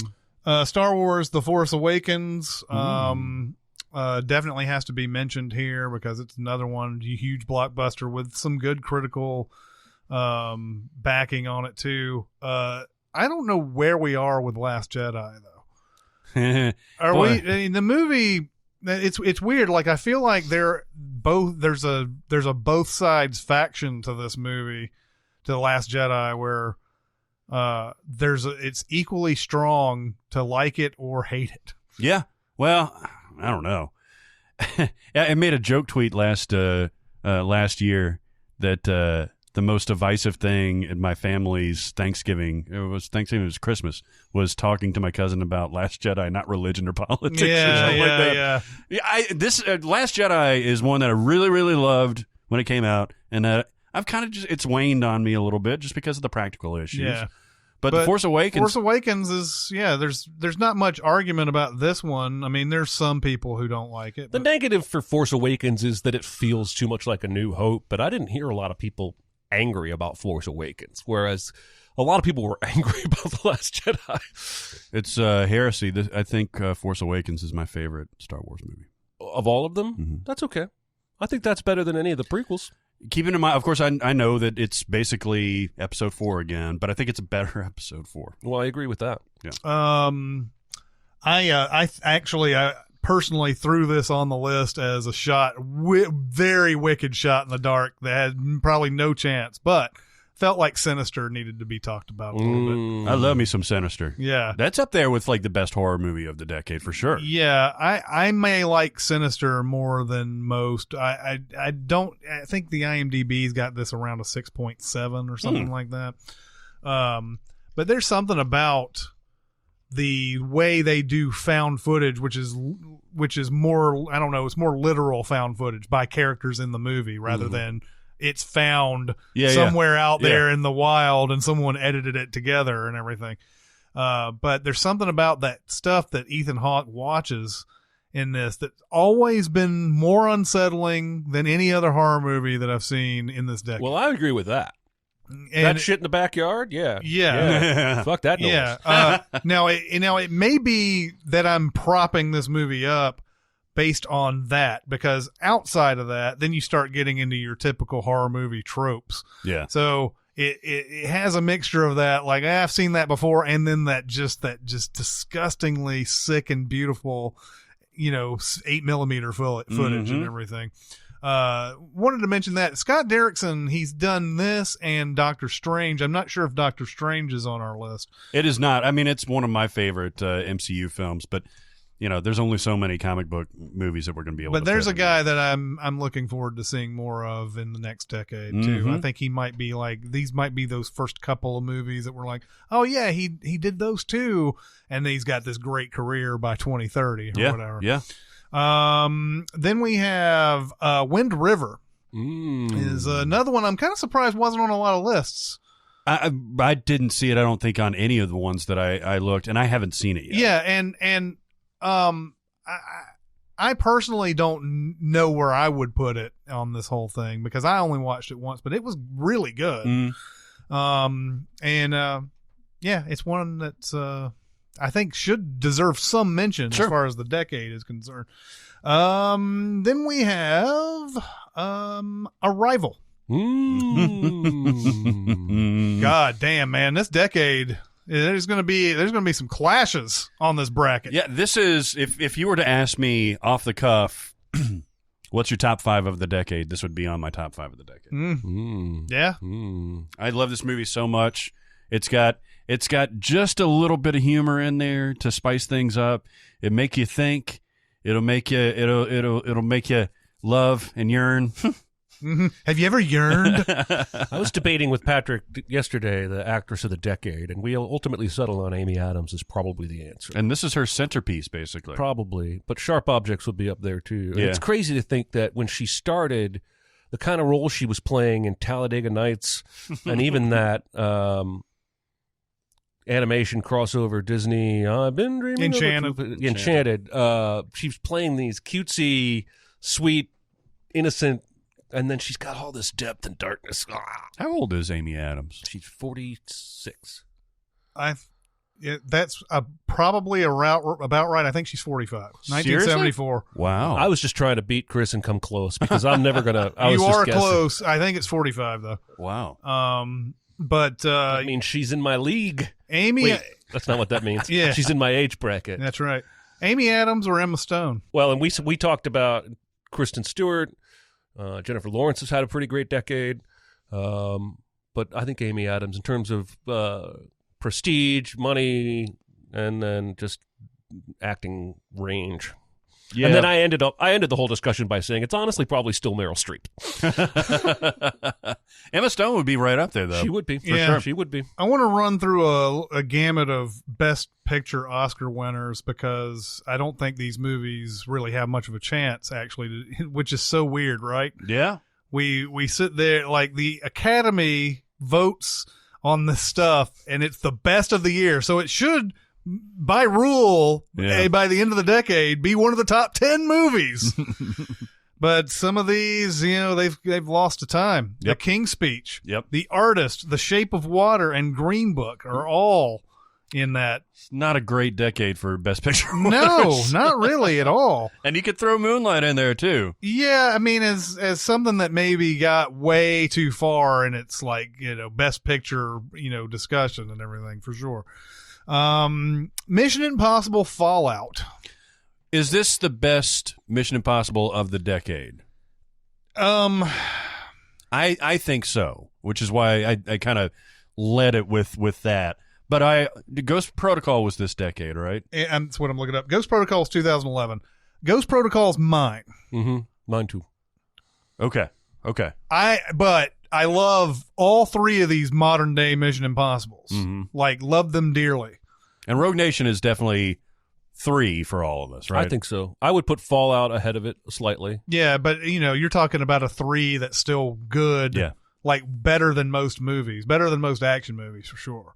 So if we were going to consider one Mission Impossible movie, I think I'd probably with you guys. I think Ghost Protocol is up There's there. just I just an love element Fallout. of fun in that one that I think is probably Brad Bird's doing. That charming fucking hallway scene with Simon Pegg and the video projector. Shit like that that I don't think McQuarrie wants to bring to his Mission Impossibles, but that's why I would choose Ghost Protocol. Yeah. Yeah. Ghost Protocol's just got so many things in it that I'm like, oh my god, this is exactly what I want from a Mission Impossible movie. Everything about it. One Cut of the Dead. We recently mentioned this on here. Well, it's not going to win because most of what One Cut of the Dead has going for it is originality, rather than acting performances that are going to win Oscars or even special effects that are very good because half the point of the movie is that they're not. But it is one of the most original films I've ever seen. And I've watched it 3 times now. And Barrett still has my copy. I know. Hereditary or Midsummer. Ooh. We have Ari Aster's movies here. Yeah. Right now, because I've seen Hereditary more, I like Hereditary more than Midsummer, but I will get on watching Midsummer again at some point.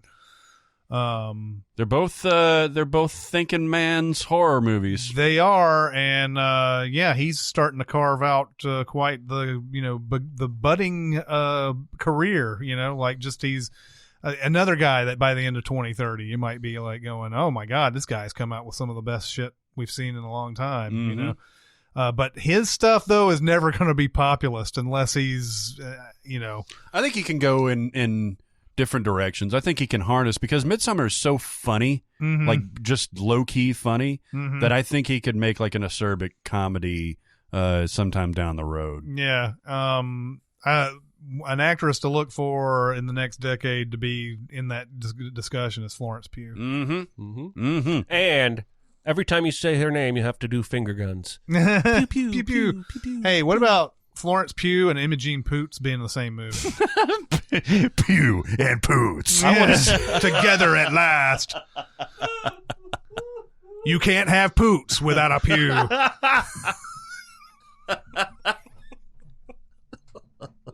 It's got to be a buddy cop comedy. It does. We also have Spring Breakers is on this. I'm surprised this is on the list. This is on several lists. That doesn't mean it needs to be on our list. Okay. Well, I came late to the party to this movie. You guys saw it, I think, long before I did, and I saw it, I think, within the last year, and I loved it. Like, I think it's got a lot more going for it than just the surface level spring break. I think that's the point, is to lull you into this sense of nothingness. But yeah, I think there's a lot there. Yeah, this is maybe Harmony Korine's I don't know, most critically lauded movie. Sure, definitely. It's certainly his most accessible to the public movie. Yeah, like a lot of his stuff, like Trash Humpers. Isn't going to translate to a lot of people. Or kids. Yeah. Or Gummo. Although Kids was technically Larry Clark, but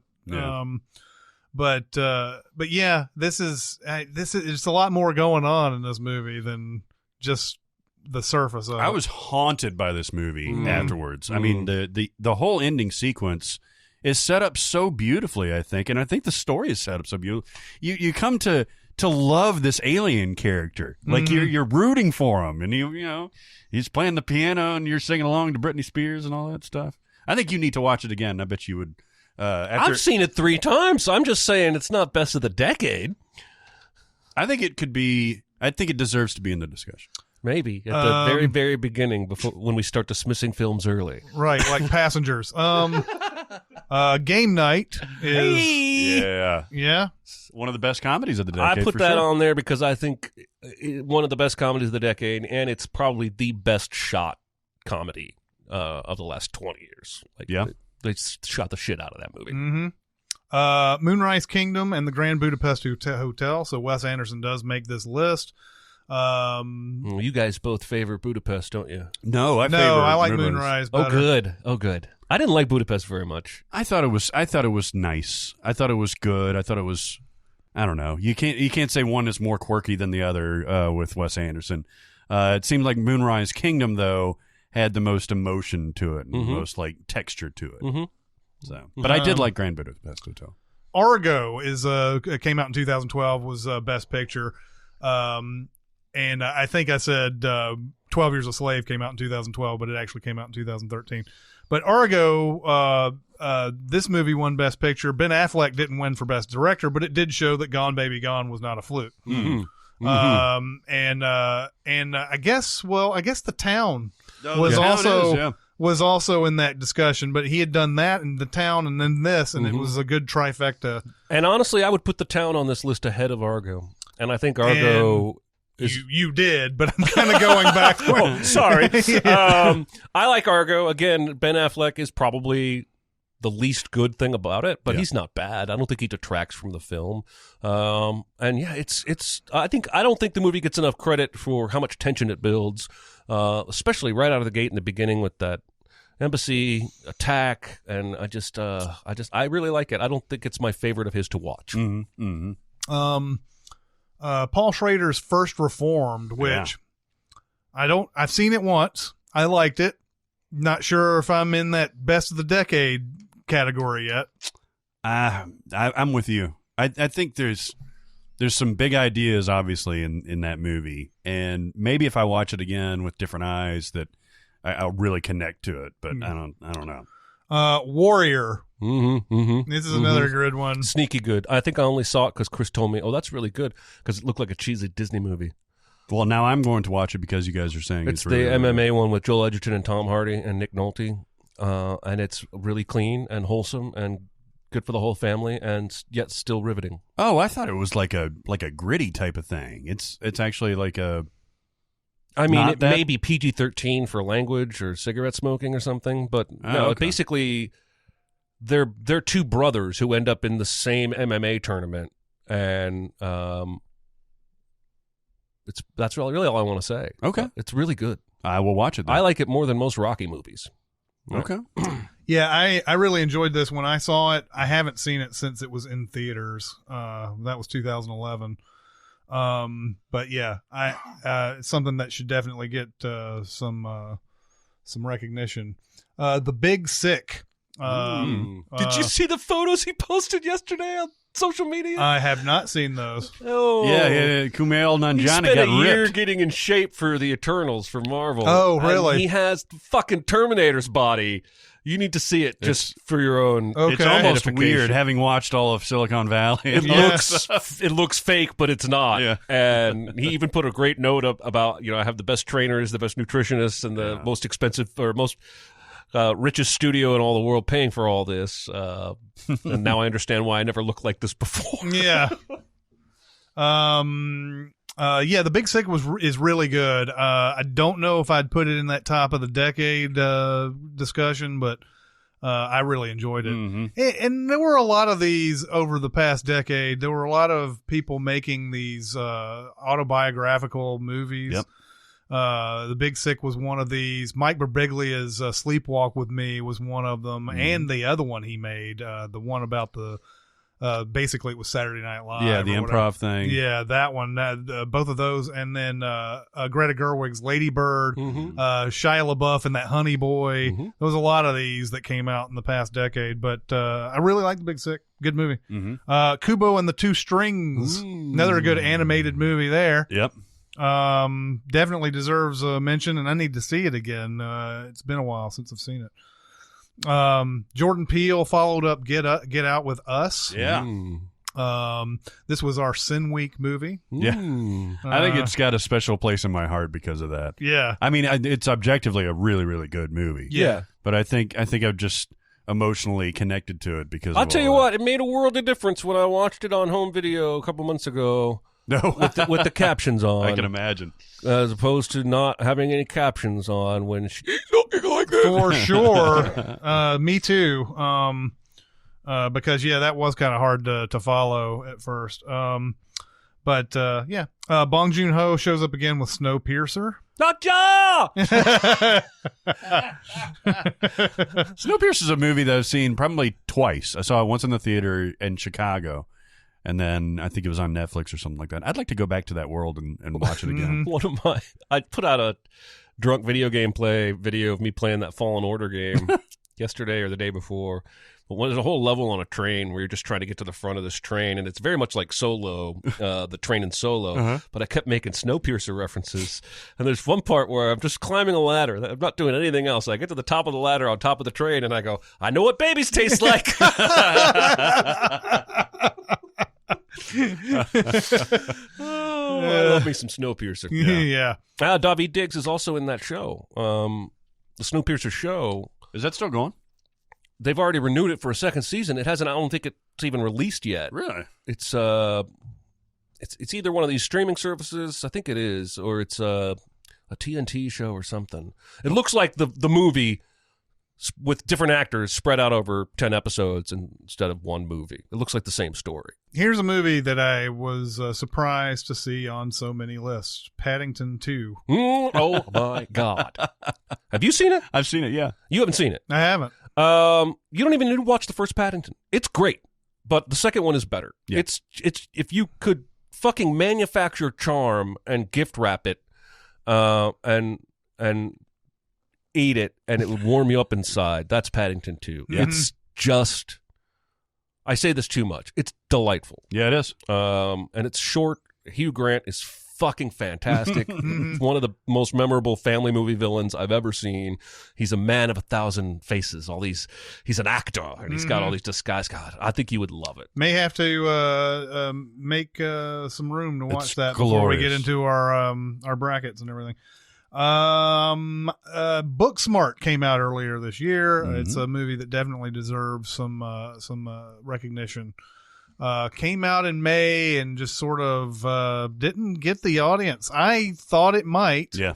Considering most of the time I was in movies that had this trailer on it, people were responding to it. I could hear people laughing at this trailer, and I was like, "Oh, this might be a pretty big movie," and it wasn't. It's crazy because it's talked about so much on social media, any social media, but it didn't translate into box office. I'm sure it's going to have a good life on home video. Yeah, it's though. plenty good. And it's I think it's solidified that Olivia Wilde is going to have a career as a director and not just dabble in it. And like I think I mentioned this on the podcast, there were like 7 studios bidding on her next project. And she's going to direct and star in it. So I'm very curious to see what she does next. I need to kind of motor through the next few, so sorry if we're giving short shrift, but we are going to talk more in depth about these movies once they get There's to only the brackets. one that I think you're going to name that I want to say one quick thing about. Well, then you can. I'm just going to, but most of these I'm just going to try to go through, and if you want to say more about it, go for All it.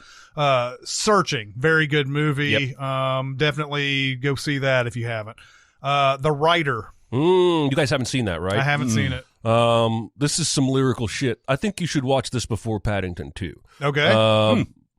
This is cinematography that, like I've said, is Brokeback Mountain worthy, but unique approach to filmmaking in that all the actors are not actors. They're playing fictionalized versions of themselves, and this female director, Jo she's from China. I'm not trying to be racist. Zhao, right? Yeah. Alice Zhao? That's something, I don't know. That's I'm going right. to step in it. But she's able to get performances out of these people. It doesn't feel like they're people playing themselves. It haunts me. I loved it. I think it definitely needs to be in the consideration. All right. Bo Burnham's 8th Grade, which is, I'm not surprised this is making a lot of lists. It's a really good movie. Locke, which we talk about constantly. I don't know if it's made. I don't think it's made very many decade lists, but we wanted to mention it. Then we have It Follows, which is another one of those a good premise for a horror movie. They executed it pretty well. It's a fuck demon. Say. Yeah, it's a fuck demon. This was on a lot of lists. I like this movie. I don't think it deserves to be on the best of the I don't decade either, list. but I think when you make a premise like this that's so memorable that people tend to give it a little bit more. Plus, she's really engaging. The lead girl in this movie is really good. And I wish I could think of her name right now, but I can't. It's her name was also in that Independence Day sequel. It's Chloe Zhao, by the way. Chloe Zhao. Thank you very much. Then we have Drive. Is the Nicholas Winding Refn, whatever is how. That's his most accessible movie, easily. You don't like Drive? I haven't seen it. I hear it's super violent, and it was There's some surprising pretty that violent things It's in it. like poetic and violent in alternating turns, and it's a movie you're either going to dig or not. It's very much a mood movie. Okay. Lots of like obscure 80s songs, neon tinged. It's one of those. The opening is so great, Yeah. and then like the rest of it's okay, but like the opening will draw you right But in. Oscar Isaac's in it before you knew who he was. Really? Carey Mulligan's great. And yeah, he's a driver for criminal activities, and he starts to feel protective of Carey Mulligan down the hall and her little son, who have an abusive dad boyfriend who comes and goes, and then he gets mixed up in their lives. I love it. all right, I'm gonna I check love it it. out. I could put it in and just zone for 2 hours. It's grooving us. Annihilation. We've already talked about Ex Machina and Alex Garland's movie there, but Annihilation is in the consideration. Definitely wins all the awards for what the fuck. Yeah, Even though I loved it.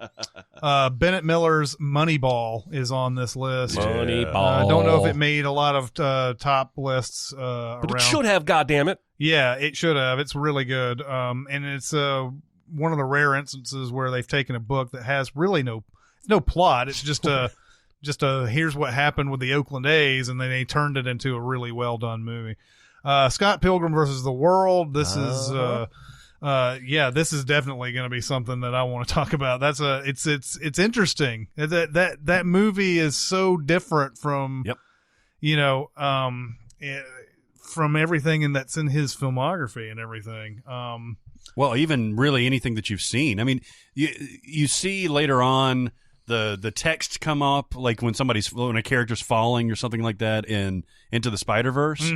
But Edgar Wright did it back in 2010 with Scott Hey, Pilgrim. man, the old Batman show had words on the screen. Pow! Kazam! Every fight, man. But yeah, you had a couple of other Edgar Wrights that could possibly have been thrown in here. Baby Driver, but maybe not so much At World's End or The World's End. The World's End, yeah. Yeah, The World's End. Not so much that one, although a lot of people consider that a satisfying conclusion to his Cornetto trilogy and everything. But that's, I think, the only one that we've put on this list, and we love Edgar Wright here. I thought I had Baby Driver You on think there. you have Baby Driver on there? Yeah, it's on Oh, there. yeah, you do. It's later on. But Scott Pilgrim blows that away, in my opinion. Yeah, we mentioned a little bit about Coco, so that's definitely on the list. Ah, Coco. For me. That monkey's all right. Yes. They high five, and George comes up and he's like, "What are you agreeing to?" And Jerry's like, "Nothing. We both just saw the same monkey." John Wick, I would put 3 above them all. Yeah. But we're looping them together, sort of. These are some guys who absolutely probably look at other Hollywood movies and go, "I hate how this action's done," and they do it the right way. The Raid is also on our both of those could be on this list. Which you like the second one better, right? That kitchen fight. Yeah. The car chase is great, but that kitchen fight is one of my favorite scenes in all of cinema history. Especially given how fucking exhausted he is. And how long it goes. It's Yes. like 15 minutes of straight fighting. Yes. With all the things around the kitchen being involved. Yeah. God, I Yeah. love it. Oh yeah, Jon Favreau, chef on this list. Chef. Look, all right. I was thinking about what one of my favorite movies of the decade is, All and right. Chef is up there. Okay. It has no business being on this list, but yeah, it's but delightful. it's worth mentioning. Paul Thomas Anderson's Inherent Vice. We have talked about that a little bit today. Ryan Johnson's Looper is on this list. I would agree with that. I haven't seen it in forever, though. Me neither. Probably not since we send it. Yeah, which that was yours, and I'll never forget the way that video goes. But why is there so much gold in the room? It's something that hit me perfectly. This was back in the day where Jeremy and I were like doing our own ones so that we could get more and everything. So like I would do one, it would be script and everything, and you would do one script and everything. And I remember watching that Looper one. Why is there so much gold in the room? It was in the middle of a whole bunch of other stuff too. I just loved it. The Cabin in the Woods. Oh, baby. Definitely got to talk about that one. Oh, baby. Cabin in the Woods is a good one.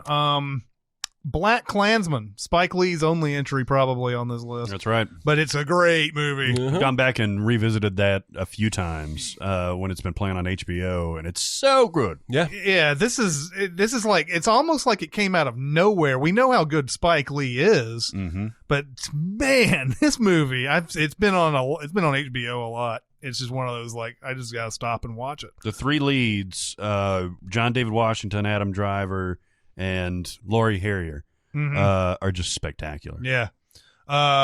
Shane Black's The Nice Guys. God damn, this movie rules my soul. Yeah. I can't even watch Kiss Kiss Bang Bang anymore because The Nice Guys has ruined me for Kiss Kiss Bang Bang. Yeah. And Kiss Kiss Bang Bang is awesome. Yes, it is. Yeah. But Nice Guys is way better.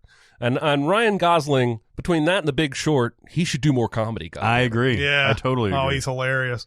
Edge of Tomorrow. This is another great action movie. Yeah, it is.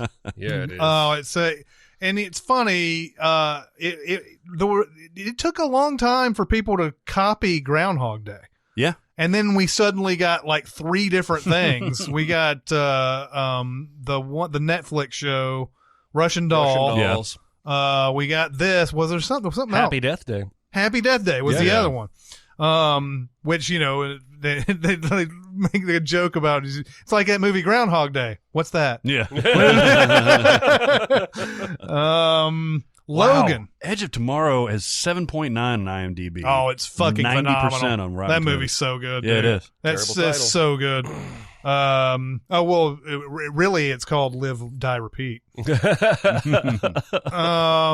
Logan is in the conversation. The only thing I remember about this movie is the titties. Yep. It was just a sliver. It's like a second long of the movie, and that's it. That's all you remember. The Big Short, which I have pimped a long time on this podcast. I'm glad Jeremy finally saw it. Movie is great. Baby Driver we discussed. Mother, another Darren Aronofsky. That was a head scratcher movie, but it's good. Oh, man. I mean, if we put a list of the movies that I want to rewatch over the last decade, it's going to be up there for me. Yeah. Creed, which somehow being the 8th in the Rocky franchise, even though it's basically rebooting it with a new character, Creed is really good. You talking about some Coogler is fucking directing his ass off in No this kidding. movie. Yeah, he man. is. And I took too long to get to this. Creed 2 had come and gone by the time I finally watched Creed. Oh, really? I still haven't seen Creed 2, but Creed is outstanding. I think I would probably rather watch that than any Rocky movie. Oh, well, it's certainly the most realistic. Is it the 7th or the 8th? I think it's the 8th because there was a weird so wait, we had Rocky 5 and then it was Rocky Balboa. Maybe it was 7. I think it came after It was Rocky 7 because we Balboa. had the year with that the 7th Fast and the Furious, and we had the 7th Star Wars. So yeah, it was a series of 7s. But yeah, Creed, god damn, man, that guy, there's the ring scenes in these are so good, and they're real. There's, not actually punching each other, but they're not doing any CGI things or anything with it, and it's just so good. Yep. Bad Times at the El Royale. Okay, this is the one I wanted to talk about briefly. Okay. Love this movie. Maybe my top 5 of the decade. Yeah. But I have been attributing... Okay, somebody gave me bad information, and I have been saying on this podcast 2 or 3 times that the kid that plays the clerk is Bill Paxton's son. It's Bill Pullman's son. Right. And I wanted to clarify that. And you know what? I don't think I ever picked up on you saying that. I know. I think my brain just did a gestalt thing and thought that you were because saying. I was watching the new trailer for Top Gun Maverick, and he's in that. And I was like, oh, wow, he's going to have a good career. And I went to Bad Times at El Royale, and I scrolled down, and it said Lewis Pullman, and I was like, well, his last name's not Paxton? Why isn't it Paxton? And then I remembered, then I went to his bio, and it's the son of Bill Pullman. So, sorry, Lewis, I have been attributing your parentage to the wrong Bill. You know what struck me in this movie, among a million things? Chris Hemsworth does a really good American accent. He does, and he's done it. I mean, he doesn't have to do it as Thor, but he's done it in a few places, like in the Star Trek and in that Ed Helms Vacation. Movie. He does do a really good American accent. That movie's full of electric performances, and he's somehow the most electric of all of them. Yeah. Mostly by walking without shoes and without a shirt and just wafting from room to room and scene to scene. I watched this last night. I did too. I've seen it maybe 7 or 8 times, and it feels expertly structured in the way that every reveal, like all of the flashbacks, give you some kind of reveal. Whether we do the flashback to Father Flynn and the bank robbery, and you learn a little bit more about his character and that he went to prison, and he's after. Then when we flash back to the kid at the very end on the battlefield, and you realize, and then that kicks off the very, very final scene. God, it feels perfect. Yeah. And I don't think enough people have seen it, and I'm going to crow about it. Yeah, I don't think enough people have seen it. I love that movie too. I have not seen it as much as you have, but I love it. It's great. It's definitely one. If it's on, I'm gonna. He does that thing around the campfire where he gets little sister and the other girl. You be good, you be evil. Let's have ourselves an allegory. It tells him to start fighting. Movie I saw recently, The Untouchables. It's a great movie. I watched this after you recommended it. Yeah, it's very, very good. This is so good. They should remake that with Bryan Cranston. They should, and I don't know who they would get to play the black guy, but well, sure, probably, they'll make the right decision. Yeah. Spider-Man: Homecoming. Good stuff. Yeah, good stuff. Very, very good. Then all the Rise, Dawn, War of the Planet of the Apes movies. I think that's a weird I think that's a better trilogy than any one of those movies is on its own. I think Dawn is a perfect Apes movie, if you can say that. I think it's I was watching part of Rise yesterday. I think Dawn is the best, but I don't know that any one of those movies, in my opinion, should be on this list, but I think the whole trilogy should be, if that makes sense. I got you, because it certainly 3 on its own would not rise to the level of great if it didn't have that stuff leading up to it. Also, I tweeted out the Kid Who Would Be King. I watched it on HBO, and it was delightful. I think you should like it. You should watch it. Your son would like it. I was intrigued by the trailer. But the main actor, the kid who's great, is Andy Serkis's son. Jesus Christ. And he's fantastic. Wow. And he's not doing any mocap from what I can tell. He's actually just doing the acting. Cool. Steve Jobs, which is the Aaron Sorkin, Danny Boyle joint about Steve Jobs. Really good. Thank the Apple II team. I love that movie so much. Yeah, I do too. I like it way more than I feel like I should for some reason. I don't know what the person. Yeah. Yeah, but Fassbender's awesome. He really is. That's why I think you get scenes. He gets called out plenty in that movie, though. Jobs does. Yeah. That's why you get that Seth Rogen scene with all those people milling around before the show where they're just hollering at each other and having it out. I think the movie is pointing out, hey, this guy was a dickhole. Yeah, well, but then they've got the undying love of Kate Winslet's character. She's she's amazing in it. Actress is great. I'll stick with Fassbender here, and Frank is another movie that's on this list. One of my favorite recommends that you've ever given me was this movie. Yeah. I love it. Yeah, I love Frank. The Martian, obviously, has got to be on this list. A lot of people are listening to this podcast going, where's the Martian? Where's the Martian? There it is.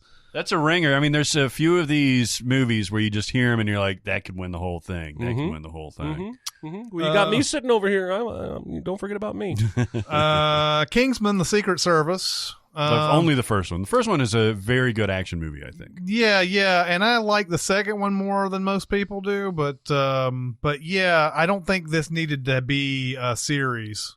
No, I didn't think so. And it's the King's Man prequel coming out. Like, it's a parachute. Nobody's ever done this before. But I like these movies. I don't know. Have you seen any of these on the list on the Kingsman, the first one, yeah. And decade lists?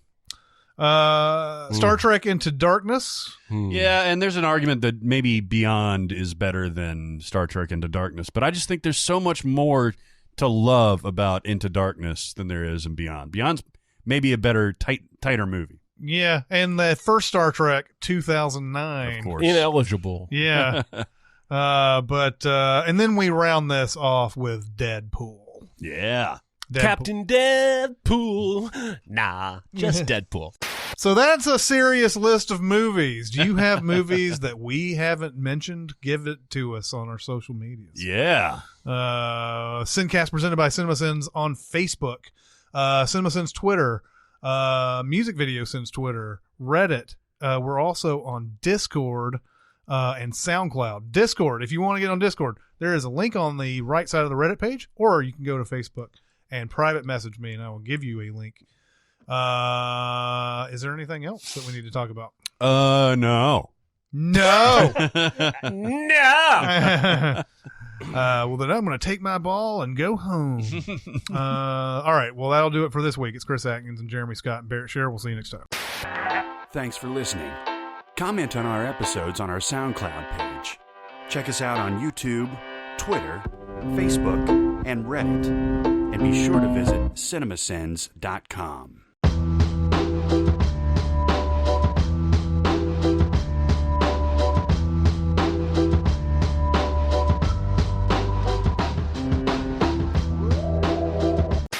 My wife will even slip some zucchini and squash in there on me. Put a little olive oil and salt and pepper on there and grill it up. Mm-hmm. I'll eat the char. The vegetable is completely unnecessary. Just give you charcoal bruschetta or whatever it is. And what's sad is you're probably like, when you grill asparagus, you're probably taking everything that's good for you in it and like blasting it to hell. And so when you eat it, it tastes awesome, but you're not getting any nutrients anymore. It's better than like frying it, though. Well, yeah, it's also better than, chocolate. So take It is that. better than chocolate. Chocolate. At what was it, Saturday night or so, my wife brought me in some hot chocolate. She was like, it's gray and nasty and cold out and everything like that. I put some whiskey in it. There you go. It was delightful. Was it? Yeah. I've never Irished any hot chocolate. I've only had Irish coffee. Dude, it's good. The first Irish coffee I ever had, I was at a bed and breakfast. I didn't know what the fuck Irish coffee meant, and I thought it was coffee from Ireland. So I ordered Irish coffee with my breakfast, and it was whiskey and coffee. It was, you take one sip, and you know exactly what you've done wrong. Irish in my coffee. Well, that's the fucking... we send that in Elf because Buddy, couldn't even drink coffee. But yet, the 26-year-old dude down in the mailroom slips him a fucking bottle of hard liquor. Yeah. And apparently he's just washing that shit down. That's awesome. He's like, I love syrup. I'm 26. 26, my ass. That's one of the most... I laughed so fucking like hard. a gray beard and balding and shit like that. 40 easy. Maybe 45. But he's not 26. God damn. It's funny, their take is that we kick off our series on the visionary movie brat, Francis Ford Coppola. Is he like a legendary movie brat? Yeah, maybe. Yeah. I mean, you gotta consider that with The Godfather, Robert Evans wanted to fire him during the production of that movie. Apocalypse Now, of course, he spent 2 years directing that movie and spending a ton of money. And The Cotton Club, he spent like 4 or 5 years and a ton of money. Yeah. Yeah, it's a director's cut. It's pretty new, too. Yeah, so it's just like adding Redux to Apocalypse Now, or you know, those other special. Godfather's got its own special names, I think, too, when he comes out with new Godfather stuff. There's like a Blu-ray set that's out that I pass by in Best Buy all the time, and I'm attracted to it because I think it's maybe a 4K or something, 4K transfer, but it's Blu-ray, and I've got that already. And it doesn't have the Godfather saga on it or anything like that. So I'm so annoyed by that. Yeah, if that was available, I would definitely buy it. And but it attracts my eye. But even that Blu-ray set is called something different. It's like the Godfather. I don't know. I mean, I've got the Godfather collection, which was I think that might be DVD, and it's got like the behind the scenes stuff and stuff like that. And I always like fake myself out. I'm like, maybe somewhere there's the Godfather saga on there, but no. Yeah, I mean, that's you want to be Francis Ford Coppola and come out with new versions of your old shit. Give us the fucking Godfather saga. Yeah, it's not available. It's never been available. God damn it! You could tape it off TV with VHS when they show it. That's true. I'll order a VCR off of Amazon and hook it up to my 4K TV. Is there a 4K transfer of The Godfather? Not that I have seen, but that doesn't mean it doesn't exist. Who knows, man? But it would seem like to me Best Buy would have that because they've had all the other 4K stuff that's come out. Paramount releasing The Godfather trilogy, Blu-ray. No, this is exactly what you were saying. So this is June of this year. Paramount released The Godfather trilogy, Corleone Legacy. Yeah, there it is. But it's on Blu-ray. Yeah. So what the fuck, dude?